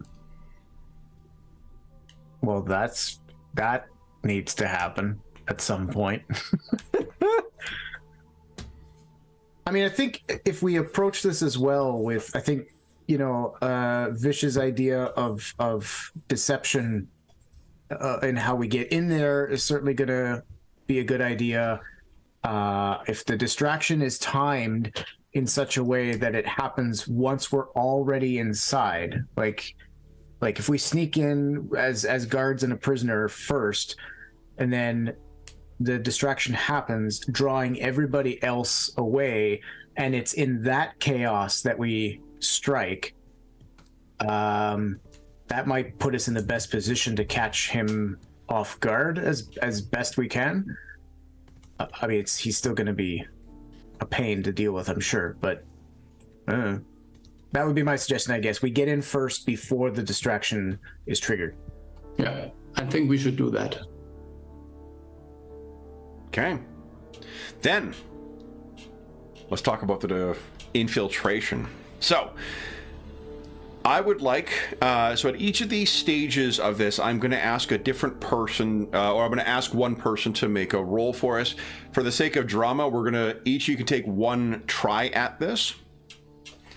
So the first one will be just check the duration of Disguise Self, and it's 1 hour.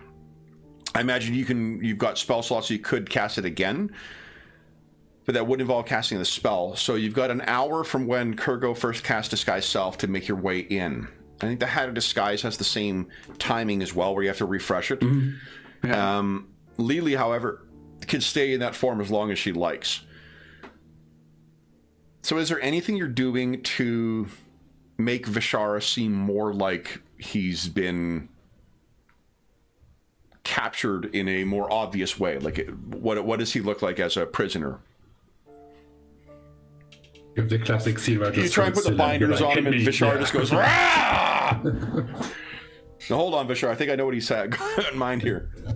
Yeah, I guess it's the classic of I just hold still and go like, make it look real, kid. Awesome. You did take that slap like a champ, so you do a little bit of a red mark. Yeah. Get a bit roughed up.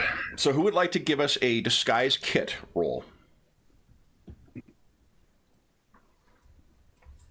I'm trying to think who is trained in that.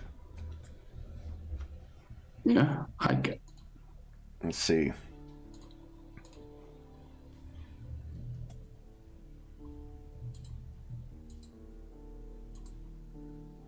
I have one. Yeah, it's actually only Kettle is proficient in it.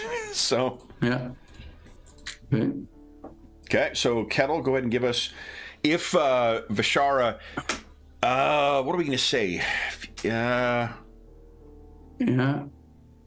like, I mean, if we were playing a longer session, I'd say you'd spend a hit dice just to have, like, the bruising or whatnot on it, but, like, it didn't fucking matter for this. So what do you think? You'd use intelligence on this, Kettle, or? Yeah, I could use intelligence or wisdom, as you like. Your choice. I'm fine with either. Yeah, I don't know what's good, so I will choose wisdom because I think that's good. Okay. So, maybe this wasn't. I think you got 1 point of astonishing fortune left if you'd like to. Yeah, I think I would. Yeah. Okay. It's I don't know what's going on here. Would you roll a 2 on that? Yeah. Holy smokes. Yeah. There you go. All right. That's a great job you've done on Vishara. Looks well and truly beaten to hell from this, so now you guys are ready to go in. Who would like to give us a deception roll? Shall I think. Okay. Do you have an advantage on this as well, or is just you got a big bonus with it? How do I know if I've got advantage? One of your special abilities would likely speak to it. Let me see. So let's see here. Where's my...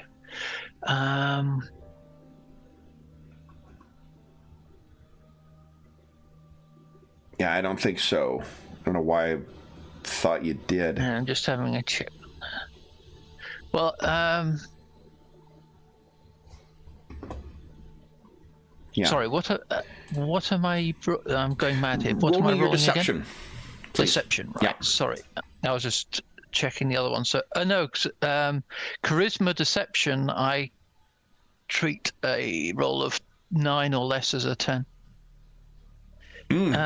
Amazing. Okay. So, let's give that a go. Let me find the right browser again.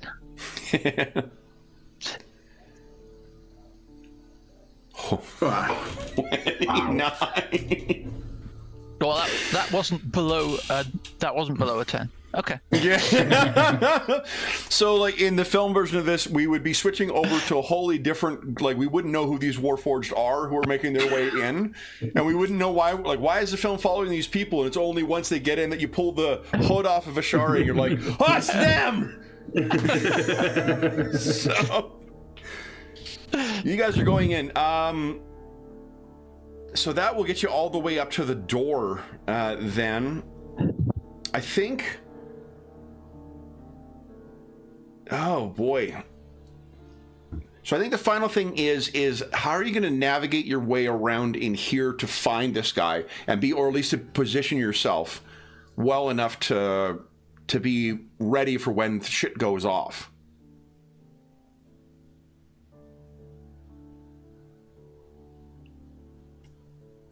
What are you thinking?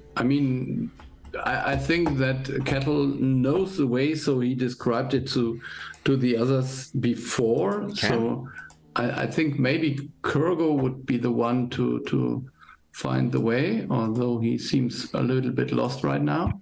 Yeah, we're gonna have Kurgo make the persuasion check, I think, to see how effective the distraction is. Yeah, okay. As it were. But then, Vishara, what are you thinking here? Like, just maybe perception or... I'm trying to think what other skill might be applicable here. Would insight work in that if I had to think of how I would keep Kalashtar with their psychic powers? Oh, yeah. How would what would work best in terms of keeping my kind contained? Yep. I buy that, absolutely. So why don't you give us an insight check? Fucking amazing as well. So what you can tell, there is some kind of psychic buffer that's going on in here. So something is, because as you're walking along, it's unusual to have, it's not that you're able to telepathically communicate with everyone in the party. You are not able to transmit through to anywhere else. Normally you can feel it through walls or whatever. You cannot hear. Kurgo, what is going to be the sign? Is there just like a timing of getting the goblins to go down and cause a bunch of fucking trouble? Or is there a sign? Are you going to like do a magical flare or something like that? Actually... Well, first of all, because I think I'll be doing a combination of the veterans associations, like the more respectable ones, and the street gang ones. Because the street gang, they'll be the more violent and vicious, but they're by far the least. They're less reliable to actually do what they're fucking told and not go crazy. So I need some people there who I can depend on. But what I think I would do is I actually have as a cantrip. It's only 120 feet. Shit. I thought I was gonna cast message and just send a message mentally to my contact and say go. Ooh. But that's not far enough to do that. Shit. Okay. Yeah, I don't know how. I have nothing that could send at range. Is there something we could time beforehand? What are your cantrips again? I got Firebolt, Dancing Light. Ooh, wait. Nope, Dancing Light's 120 feet too. 120 feet. Pretty much But the thing is, mending's not gonna help. 120 feet is for where they would manifest, not where they'd be visible from. That's true. So That's yeah. the way Yeah. I couldn't find a proper illustration for this, but like you can picture a cavern like this too, with a bunch of like, you know, Victorian workhouse style buildings and whatnot, and there will be one built very blocky back in this large cavern. That's where the chapel is located. And it says, you know, it casts each light, and there are four of these lights, and each of them at that point 120 feet away will cast dim light in a 10-foot radius. So if I cluster them all together, that dim light might become somewhat brighter, and it'll be a good sign to do. So yeah, okay, I think we'll do that. You got a plan. Just shoot that up in the air when it's time. Okay. Then, although I think, like, I hope the group understands that, like, if I just shoot these lights up into the air, it'll take a few minutes before the distraction actually takes effect. But we will have blown our cover in the time between me casting the light and the time where the distraction takes effect. I got an important question for you as well. What is the duration for dancing lights? It's concentration. It's only up to a minute. What's the duration on disguise self? 1 hour. So you can't have both concurrent. One of the balancing factors in 5e, James, is that you can only concentrate on one spell at a time. When you stop concentrating on something, and concentration can't be disrupted. So that bullshit I pulled on Sean's character last weekend, if you could disrupt the concentration, it would have blown that effect. Gotcha.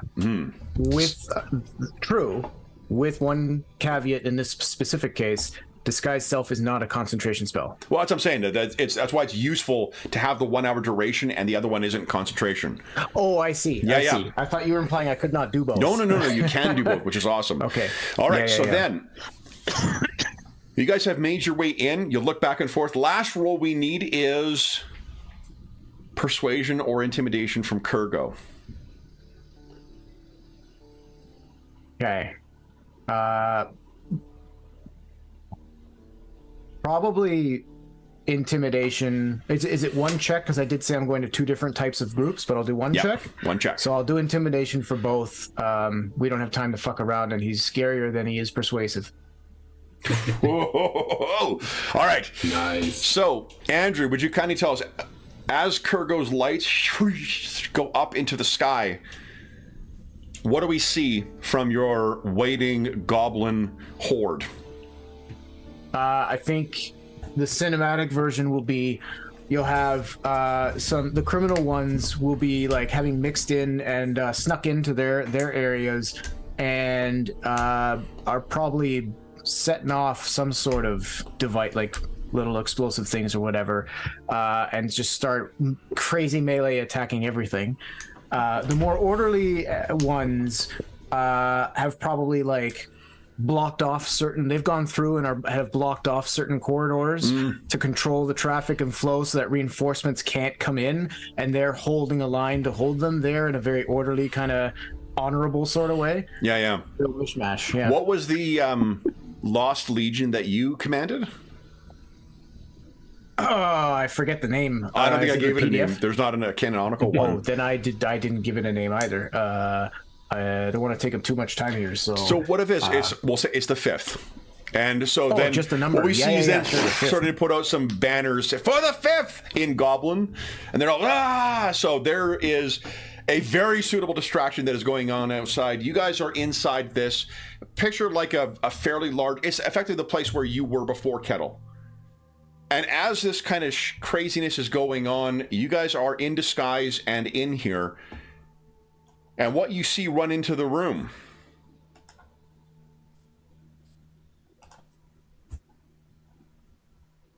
Father Concord. Jesus, 6 and of them, and escort. That's with the distraction in place. And as he comes in with these faithful with him, each of which has an arm blade, so like an attachment. Warforged can do like, you know, cybernetic type attachment things. He comes in and he looks at you all and says, "What, my brethren? He should be in. Why are you taking this specimen?"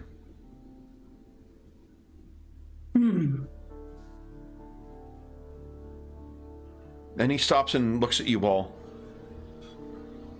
"You have not seen the radiant dawn, have you?" Not so far. Not, yeah. I hear it's terribly overrated. Yeah. Looks at you. "Are you maintaining your disguises?" Yeah, exactly. He focuses in on you. Would you give us a wisdom save, please? It's probably not good. Got this. Wisdom slave. All right. Oh yeah, that's not good. Oh, 19. So he looks at you with that kind of crazy glazed eyes, and then he's like, "You resist? Who are you? Really?"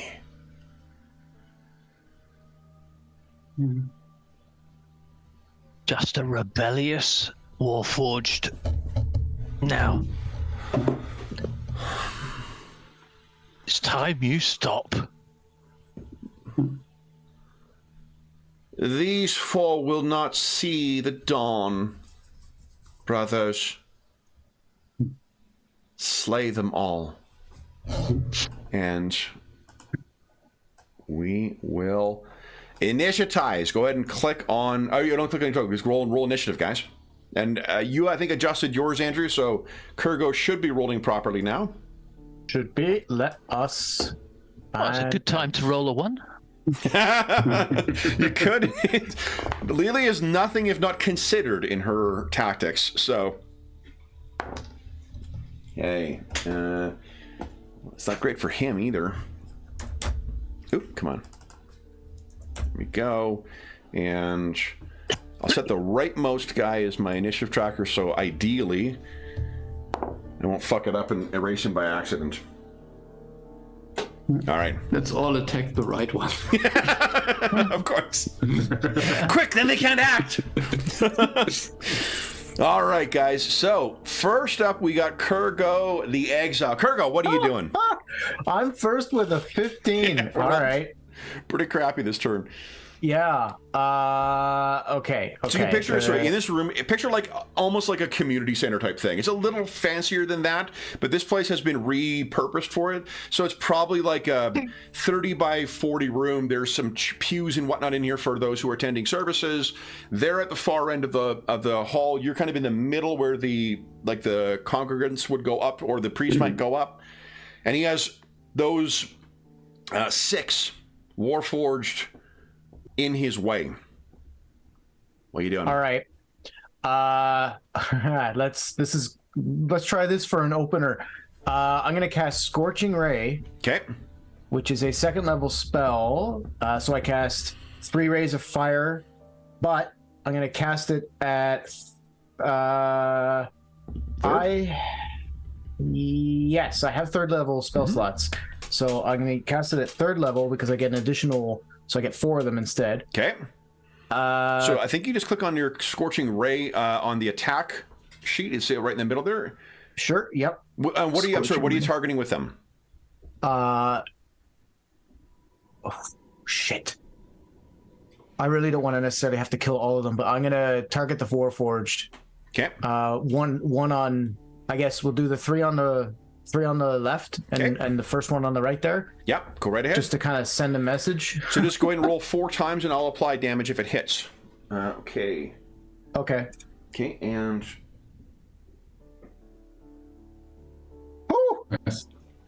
There's one. Nat 20, baby. Look at that. All right. Makes up for the nat 1. So, the first one, scorch them. Second one is a miss. Third one is a hit. That is not great damage, though. And the fourth one is a hit. So you open up with that. Do you have a bonus action you wish to use? I do not. It seems to be 2d6, 5 plus 1. So it's not giving. Oh, it doesn't double the damage. It's not an attack roll, so it's not a critical hit. I don't double the damage. No, yeah, it did. It did double the damage. It rolled it twice, 2d6 and 2d6. That last one? That's why I have two different numbers there. If you hover over them, you can see it's adding 2d6 each. Oh, sorry. Yeah. The above ones were doing 2d6. Okay. Yeah. Sorry. So Kurgo gestures and says some arcane things, and these bolts go out. One of them strikes the back and sets fire to one of these banners hanging down. Anything else, Kurgo? That'll be it for me for now. Kettle, what are you doing? Okay, so the question is, this Father Concord, will I get a sneak attack on him? Or no, I will have to work to get advantage, I suppose. So you do... Here's what you have access to this round. You have a move. Yes. You have a cunning action as your bonus action and an attack. What I am assuming you're trying to do is run forward, then using your cunning action, deke down into the pews to make a hide action. So I think that's one of the things you can do with your cunning action. Then continue your move, because you're showing James how you can split your move in 5th edition between actions. Yeah. And then come out and make your attack from hidden, which would give you advantage, and therefore you could have sneak attack damage. Yeah. Is that what you were saying? Yeah, that is your thing. I was thinking about the insightful fighting thing, where I could use a sneak attack, although I don't have advantage. You could definitely do that too, because you can also use your cunning. However long this room is, you can use your cunning action to dash as well. So you can effectively make a double move, clambering over everything and like racing in. If you want to do that, either way, it gets you to him. You don't. One of the ways requires a stealth roll, but might give you advantage on the roll. The other one gets you there without it having to make a stealth roll, but you don't have advantage on the attack. So what are you thinking? Yeah, I think I would just try maybe your way. That seems easier. Okay, so give us a stealth check, please. Yeah, okay. So let's see. Come on. So, this could work. No. Do you have any astonishing fortune left? No, unfortunately. So you're racing along and you stumble a little bit. There's someone left their purse behind there, a Warforged purse. What is you on the pew? Yeah, that was something. But no problem. Okay, but then you come out and you're going to get your attack, and you can use, this is where you can use your insightful attack anyway, right? Or does it require a bonus action? It requires a bonus action, so I can do either. So, but that's no problem. Here we go. That's no problem. I would use then the impaler I have. Go right ahead. And try to hit him. Please do. Come on. And maybe a 14 is enough to hit him? 14 is one shy of it. That is so so disappointing. And he moves to the side. All right, but you got the good news is in the first round you got all those bad rolls out of the way, so I'm sure the rest of them will be great from now on. Now that you're engaged with 3 is 6 and sheepers. All right, then it is the Warforged turn. All right, so they did not care for this. 2 of them, I'm just going to move him down here, are going to engage on Kettle. Mm-hmm. And you said 17 is your AC, right? Yes. Okay. They're swinging at you. One of them comes in, slashes you, and you're underneath it. The other one stabs at you. You duck to the side. Oh, that's a jack dice, but that might be a... Oh! You managed to avoid 3 strikes. 1 by lifting up your top hat. Whoa! Yeah. And then the final one does manage to connect, and you take 8 points of slashing damage. Yeah! Yeah, I think that is this one. I can use Uncanny Dodge and take only 4 points. Hell yes. Yeah. Nice. Then we have one charging Kurgo. And he did not appreciate that. Whoa, Kurgo, that is a 24 and a... I'm assuming... yes. What about 11? Does 11 hit you? Actually, no. Okay, nice. Then you only take 8 points of damage. Okay. One will charge to engage with Vishara. Actually, 2 will go on Vishara. He is the biggest and they want to capture him. One is going to try and grapple, because grappling in 5e is actually pretty fucking easy to do. It's so easy, in fact, that I can't even remember how to do it. There we go. Make an attack action, and then you make... Oh, no, it's an athletics check contested by the target's athletics or acrobatics. So go ahead and give us an acrobatics or athletics check, Vishara. I rolled a 19. You just beat me. Okay, so one of them has grabbed hold of you, and actually the other one's going to try and grab you to restrain you. Give us another contested roll. You need to beat my 9. Do you want to astonishing fortune that? Yes, I would use my last try for that. I feel like you can beat the 9 as long as you don't roll that particular number. All right. Not by much, but just enough. Well, the other guy was holding you down. So one is trying to grab hold of you. The other one has managed to grab you. And the final one will run in and try and kill this final Warforged. What is your AC, Lily? My AC is 14. Oh, and as a reminder, everybody has Bardic Inspiration, because Lily said she was going to distribute that beforehand. You can add that as a reaction to add 1d8. It's a free action, add 1d8 to your results. So Lily, one of those is a 25. The other one's a 15. I think.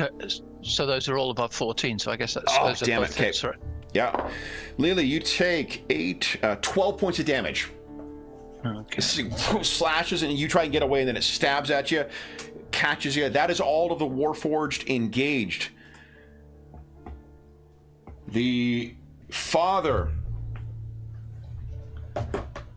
Concord will disengage and then vanish. No, that's not very sporting. Then it is Vishara's turn. So you are currently the only thing is you cannot move. You don't take a disadvantage on anything. They haven't restrained you yet. So you could try and shake him off, which is a strength or athletics versus strength athletics, or you could just take a normal action. Which one of my companion would be carrying my sword? Oh, what do you guys think? Oh, I think maybe we wouldn't have we had time to give it to him. I think, yeah, when you guys did that, and also in 5e, it's a free action to ready a weapon. I think you can ready 2. So yeah, you could, let's say you have that in your hand, Vishara. In that case, I will slice at the Warforged grappling me. Go right ahead. You have 2 attacks. Yeah, that it just barely hits. Sparks fly off of its metallic. Ooh, nice. Okay, so that's 34 points of damage, and I've already moved them around, so I can't remember what my initiative. Okay, initiative tracker is most on the right now. Why don't you tell us what it looks like as you annihilate the grappling one? I think it'd probably be a sign of Vishara might have faced these on the battlefield during the last war, so knows the weak points of this model, and it's of 2 very powerful, one strike up, one strike down. Swing. So fall apart. Okay. You have a bonus action if you'd like, and a move. No, there's another one of these, so I'll just stay and take care of him next round. Okay. Hopefully. Lily, what are you doing? So tell me, since I'm doing this the first time, I appear to have bardic magic. How would that work? You just choose what would you like to cast? I would like to cast Dissonant Whispers using a 3rd level slot. So because Dissonant Whispers is a ranged attack, I think? Or is it a save spell? It's a You know what? save. You can actually, in this sheet, James, you can just click on the spell. Okay. And then it'll display in chat. There's a couple of buttons you can hit. You just need to kind of play around, figure which one it is that you need. To display it, okay, it's trying to ask me what level I want to cast it at. Oh, no. So, No, go in. So, James, in the character sheet, if you're on the primary core sheet, above your personality traits, ideals, bonds, there's 3 buttons: core, bio, spells. Click on the spells tab, and you'll see your spells listed there. There, if you click on the spell name, it'll output to the chat just to output the text, and then you'll be able to see the. Oh, you can also click the eye, and it'll show you the information for that spell too. There we go. No, it's trying to cast it. Oh, here, let's see. That's a test. There it is. No, that's that was a me test. testing to make sure it's actually working the way I said it was, because otherwise I'm a liar. There we go. Perfect. It is not an attack roll; it's a saving throw. So yeah, you're fine. If it was an attack roll, you just have disadvantage because you're engaged. But yeah, so at level 3, so now go ahead and click it, James, and upcast it. It should automatically cast it at your 3rd level slot. Okay. So then, a wisdom save from this thing. I'm sorry, is it on the? It's on the Warforged that you're engaged with? Yep. I failed, so that is 16 points of damage. And it must use its reaction to move as far as its speed allows from you. Holy shit. Okay, so first you slam into this thing with its this psychic power, and then it races away from you. Does it take attacks of opportunity? Forced movement normally does. Yeah, forced movement normally opportunity attacks. Right. No. All right, so where's the damage coming? Where did you see the damage? So it says psychic, so it rolled 3d6. Unfortunately, you rolled a 1 and a 1. Yeah. Right.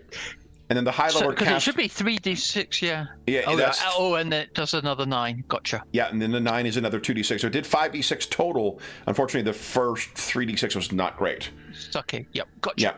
Okay, cool. so you hit this thing and it impels it away. You still have a move and you still have a bonus action. Then let's see. Then I will turn. Well, in fact, can I? I'll turn to the one next to Kettle. Yep. And try and stab that with my rapier. So that is an action, and your spell costs it takes your action. That was an action. Yeah. Typically, it's only like healing spells sometimes, or immediate reaction. Oh, in that case, yes, I couldn't do a healing spell on myself, frankly. Depending on the spell. Oh, probably can't. Yeah, some are actions, some are bonus actions.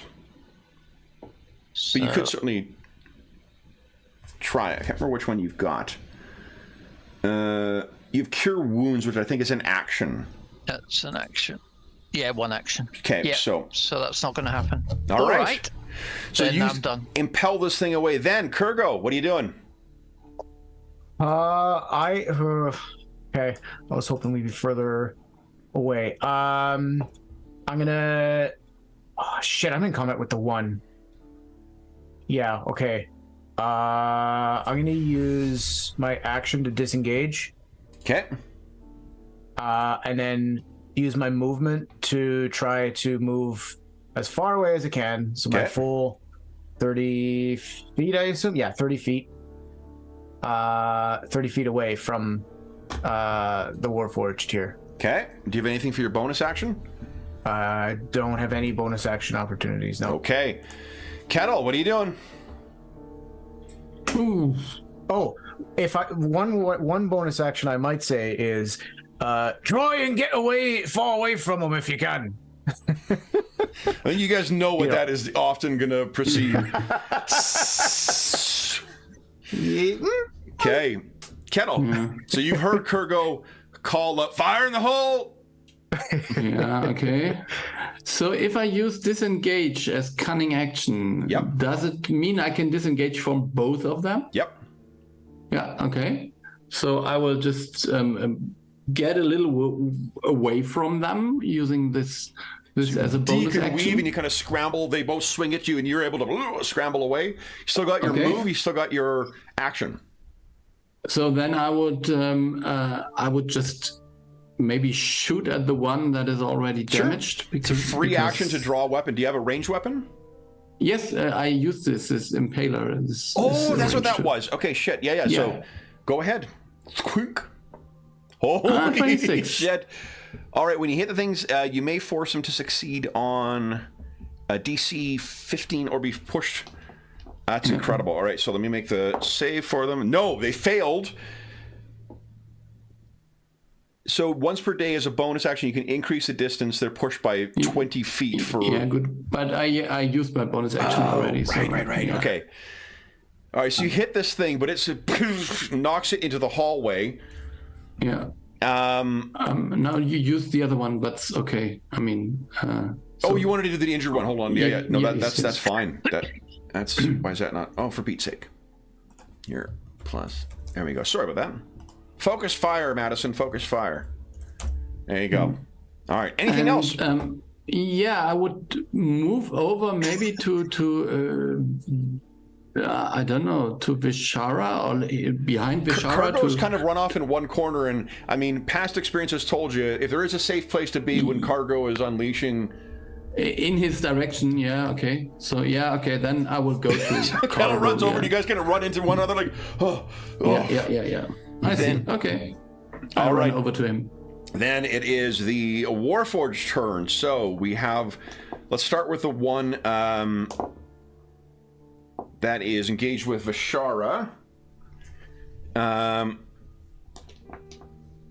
think it dramatically kind of snaps its arm down and a schwack, the arm blade comes out. If it can't take you alive, it'll take you in another way. 7 points of damage on a hit. Any reaction to that, or? No, Okay. not yet. Nat 1 on the other one. He over swings with that.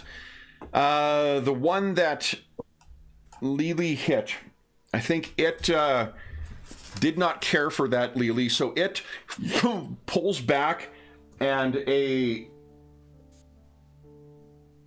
javelin deploys from its side and it hurls it at you.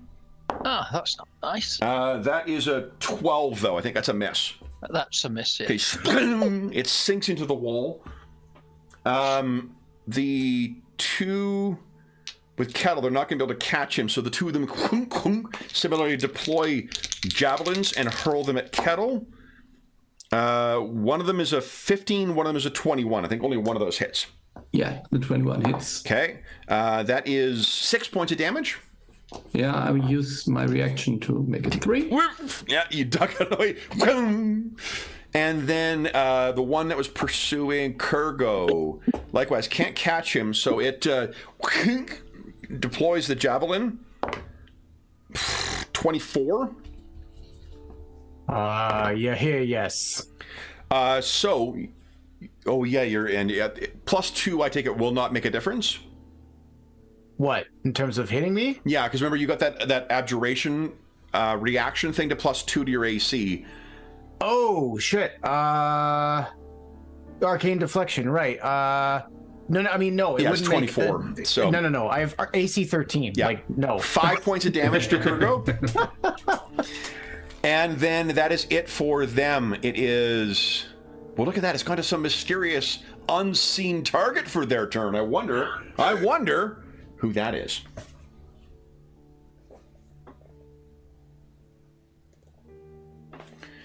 Okay. And what you see manifesting up where the pulpit is. And the reason he manifests is because he reaches his hands out in the direction of Kurgo. Cool. And he says, See the radiant dawn, my child.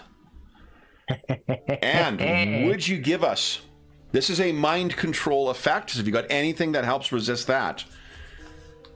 Yeah. So. What do you got?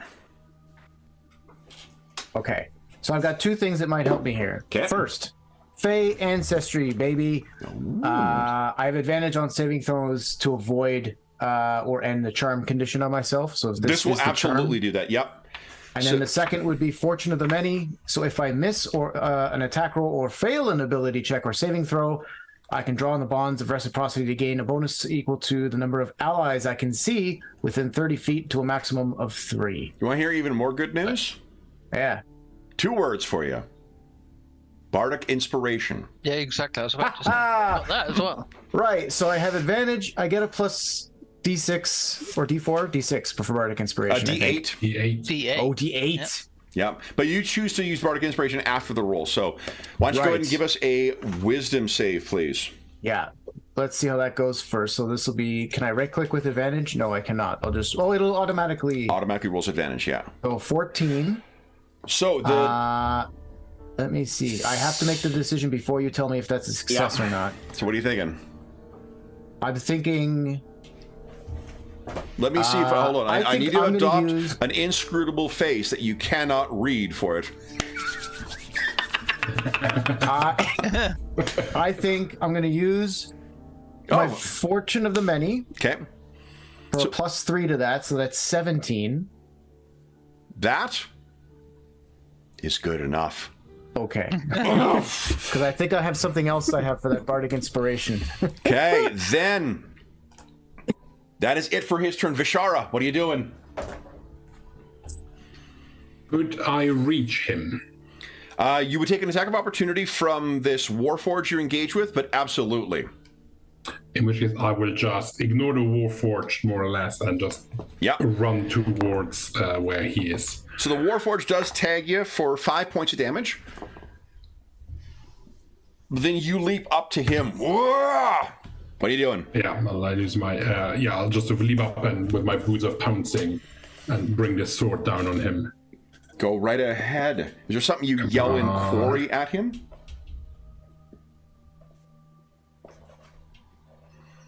$18 is a hit.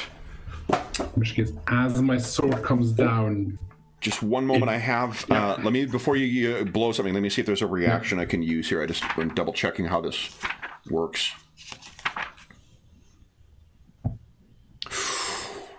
Yeah. So I'm using a reaction. He gets a psionic shield up. So your total is 18. Right now, that's a miss. You want to spend some Bardic Inspiration to try and... I will absolutely be inspired by our resident bard. Come on. You need a 2. Oh my god! Yeah, so, but it's a D8, so you roll. Oh, yeah, it's a the D8. It's a D8. You You're rolled not, not a D6. Well,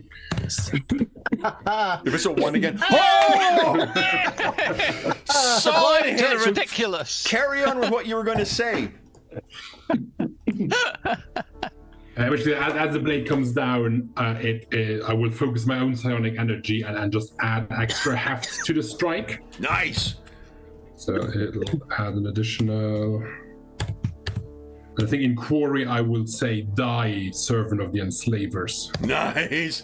Ooh. Nice. So here we go. Another- 22 damage. Wow, that's only your first attack. What's your second attack? And did I move at least 20 feet to get to him? Probably, yeah. Like I said, he would need to make a DC 13 strength saving throw or be knocked Ooh. prone. Okay. He is prone. Excellent. So you have Second advantage attack. on your melee attacks against him. 24 is a solid hit. Breaks through that magical shield, which will last until the end of his next turn. 13 points of damage again. Because I knocked him prone, my boots of pouncing allow me to make a melee attack as a bonus action.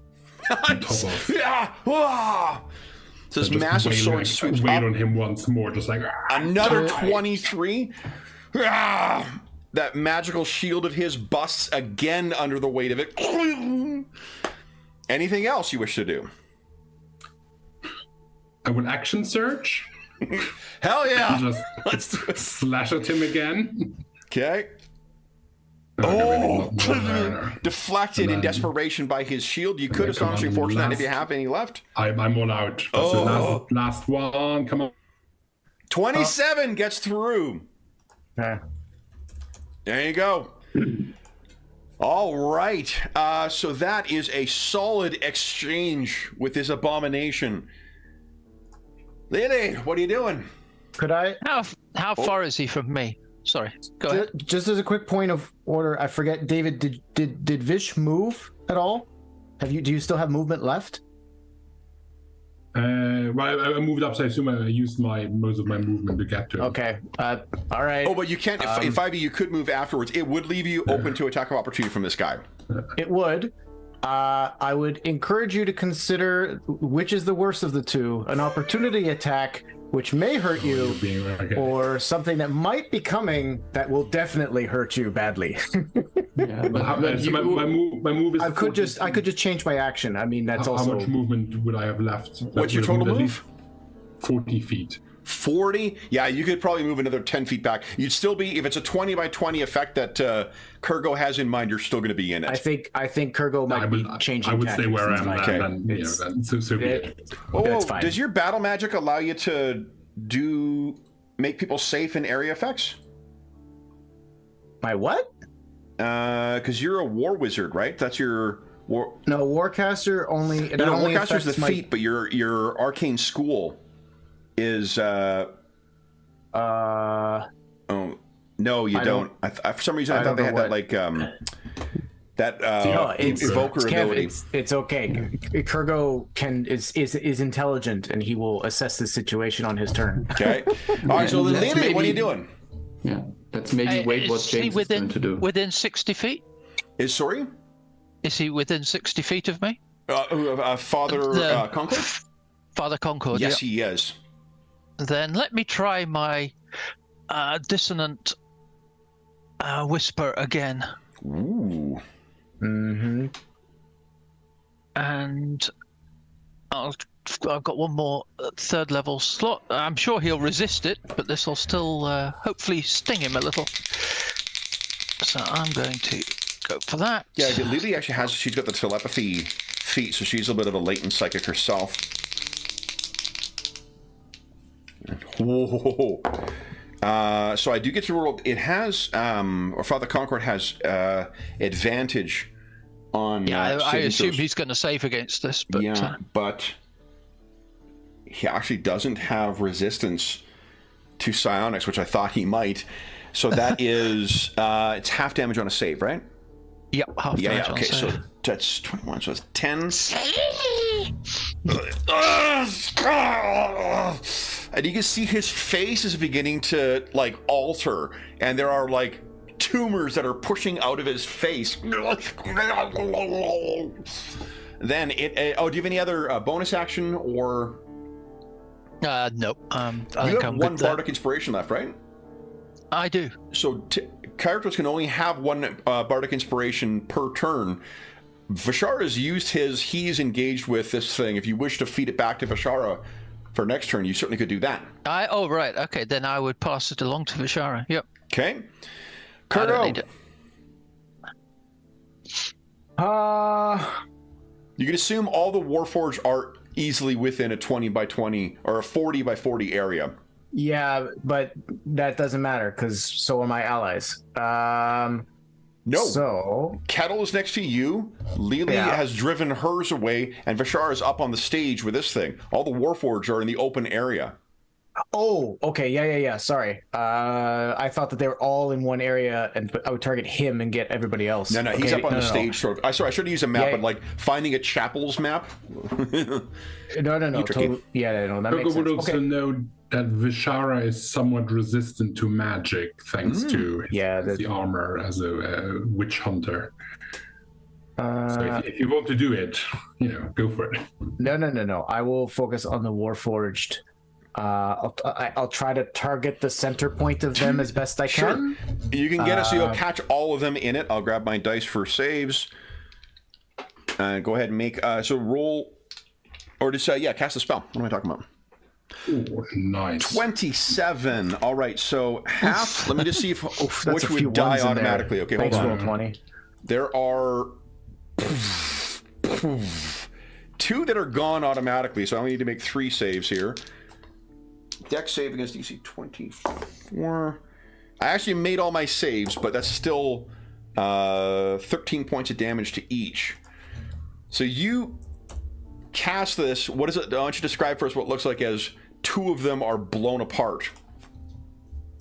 I'll throw my hand out and you see like a golf ball sized white glowing sphere travel into the center of them, and there's a weird it has like a sound as it goes in, and just as it arrives there's a and explodes back out. Almost fills this area in here. Kettle, you're up next. What are you doing? I guess that I don't know. If I use dash to get near to him, or my move action might be enough. Even. Well, yeah, I think you're either or. You could get yourself on top of him and you'd have advantage on this attack. Yeah. Okay. So I would use advantage on the attack. Use my sneak attack thing and try to hit him. 17 might hit. 17 is right. Hold on. When does shield last till? Start of his Until turn. the start of his next turn. You want a bardic inspiration that? Yeah, that should be the one. So that's... Come on, you need 3 or higher. No. Is there anything else you've got access to get a bonus? No, I have no. No, I can't. So as it comes down, you hit, and it kind of it's that magical field deflects it and hits the ground, and you can hear him whisper to you almost in slow motion, Kettle, "You will see the radiant dawn." Yeah, but I can still make a wisdom insight check, so that he will get disadvantage on me if he attacks me. Yeah, fuck it, I do don't it. know. That's at least I can position myself in a better way, but maybe not. I don't know. 13. Insight. What was the target number for it? No, it's a contested roll. It's against. Wait a minute. Against charisma deception. Okay, I got a 16. Yeah, so it doesn't work. Yeah. Okay. However, the surviving Warforged, smoldering and steam coming off them, all in order, get another javelin out and hurl all of them at Kurgo. I think I hit you with all of these. It's a AC 13, 15, so probably 18. Yeah. So wait, a 15? Oh no, 15, I'm not gonna waste. Yeah. Kurgo, I am so sorry. That's 18 Are those all 6s? plus 9. 27 points of damage. Kurgo is Yeah, I was gonna say within I'll 30 use feet my of me. ability to change my AC for the one that's 15, but that's not gonna make a difference. 15. Oh, it would drop it by 9 damage. That would mean you would be taking 18 points of damage as opposed to 27.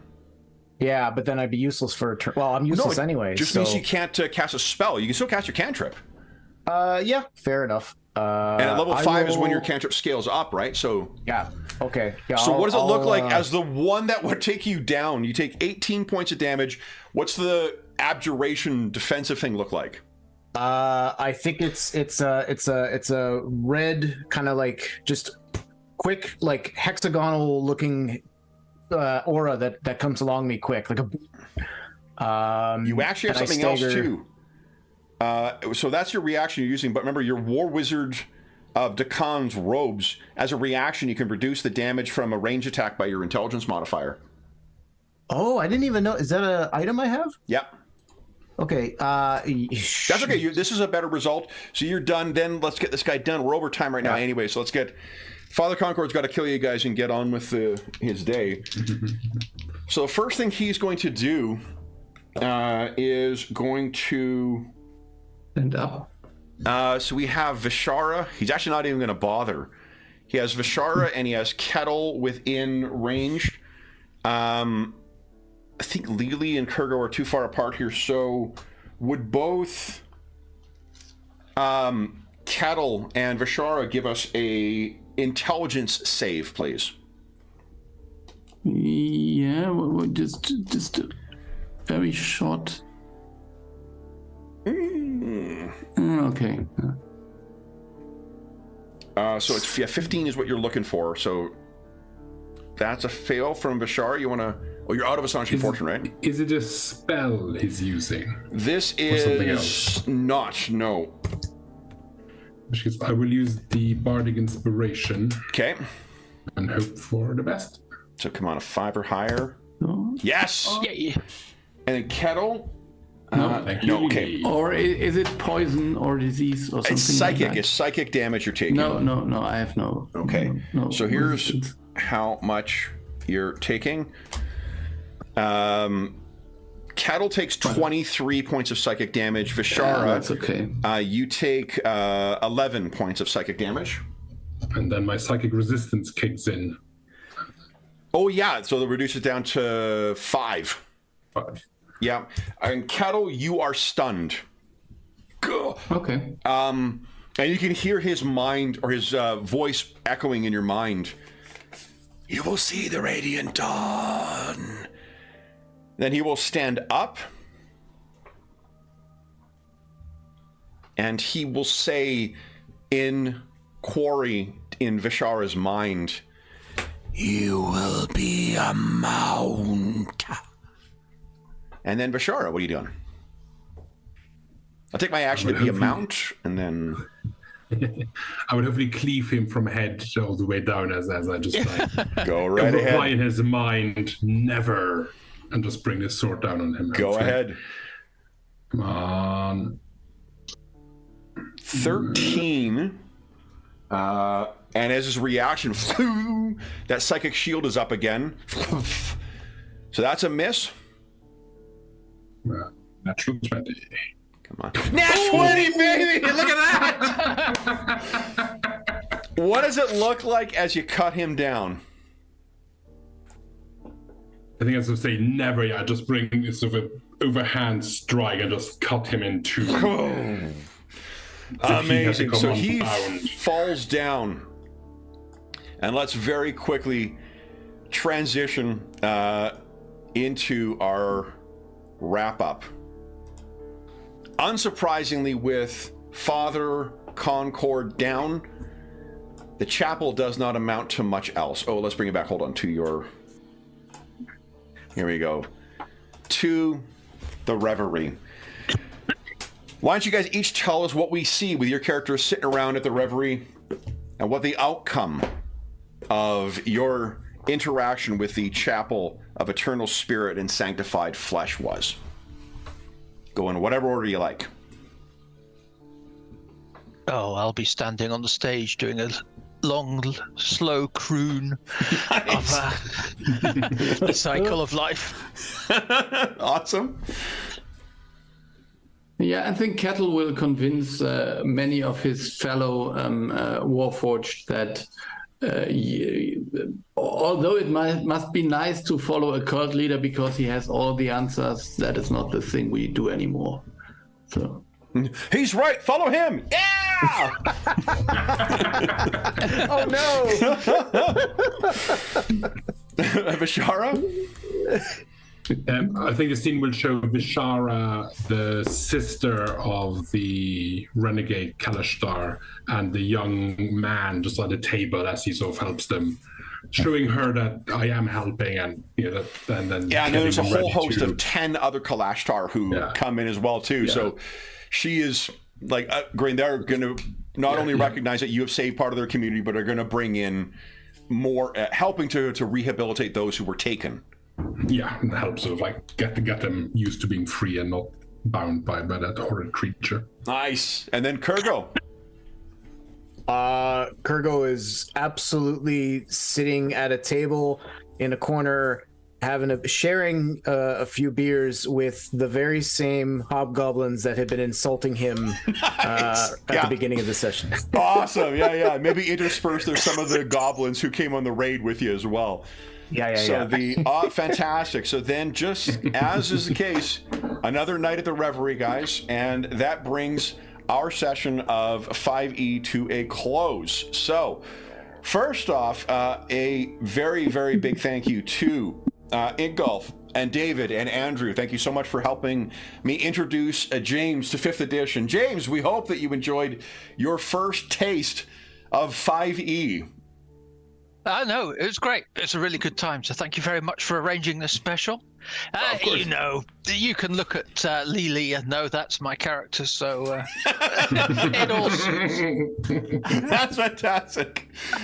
Then for those listening at home, as is always the case, if you have any comments, questions, or concerns regarding the session, the game, or the setting or anything like that, please don't hesitate to leave a comment in the comment section down below, and I will endeavor to reply in a timely fashion. There's also a link down below to our friends at Noble Knight Games. The Noble Knight Games is the preeminent, unionized, approved by Warforged everywhere retailer of hard to find and out of print RPGs. Not only do they have a terrific selection of new role-playing games, board games, and card games, they have an unmatched selection of hard to find and out of print RPGs. If you make a purchase of $10 or more through their website, be sure to enter the code FALLMUSER, all caps, all one word, and you'll save yourself 10% on your purchase. If they have something listed in their catalog that is not in stock, you can put it on a want list, and they'll send you an email when it comes in, and you can pick it up at your leisure. There is also a link down below to something called Heroes Save Villages. It is the charity fundraising campaign we run on the channel. We're at the end of this year's charity fundraising campaign, but you still can make donations. Andrew, thank you very much for yours as well. I got your email about that. All donations go directly to SOS Children's Villages International. Any link, you can learn more about the organization by going through there, but they're active in over 130 countries, benefiting over 80,000 orphaned and abandoned kids. And all donations that go through that link go directly to them. None of it goes to the channel or any other middleman.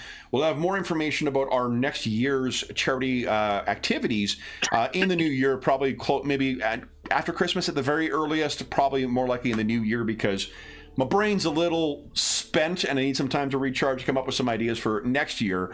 But whose brain is not spent is our stalwart heroes from today. So guys, James, Ingolf, David, and Andrew, thank you so much for joining me back in Eberron, in Sharn. Congratulations on defeating yet another evil mastermind. I swear, they're as common as Starbucks in Seattle. Is that a dated reference now? Probably it's a dated reference now. But in any event, thank you so much for joining me back in. I had so much fun running this. And I want to congratulate James. James has not fought a dragon, but you have managed to defeat one of the iconic Dungeons and Dragons monsters that does not appear in Pathfinder. And that would be... Where are you? Boom! A Mind Flayer. Oh, wow.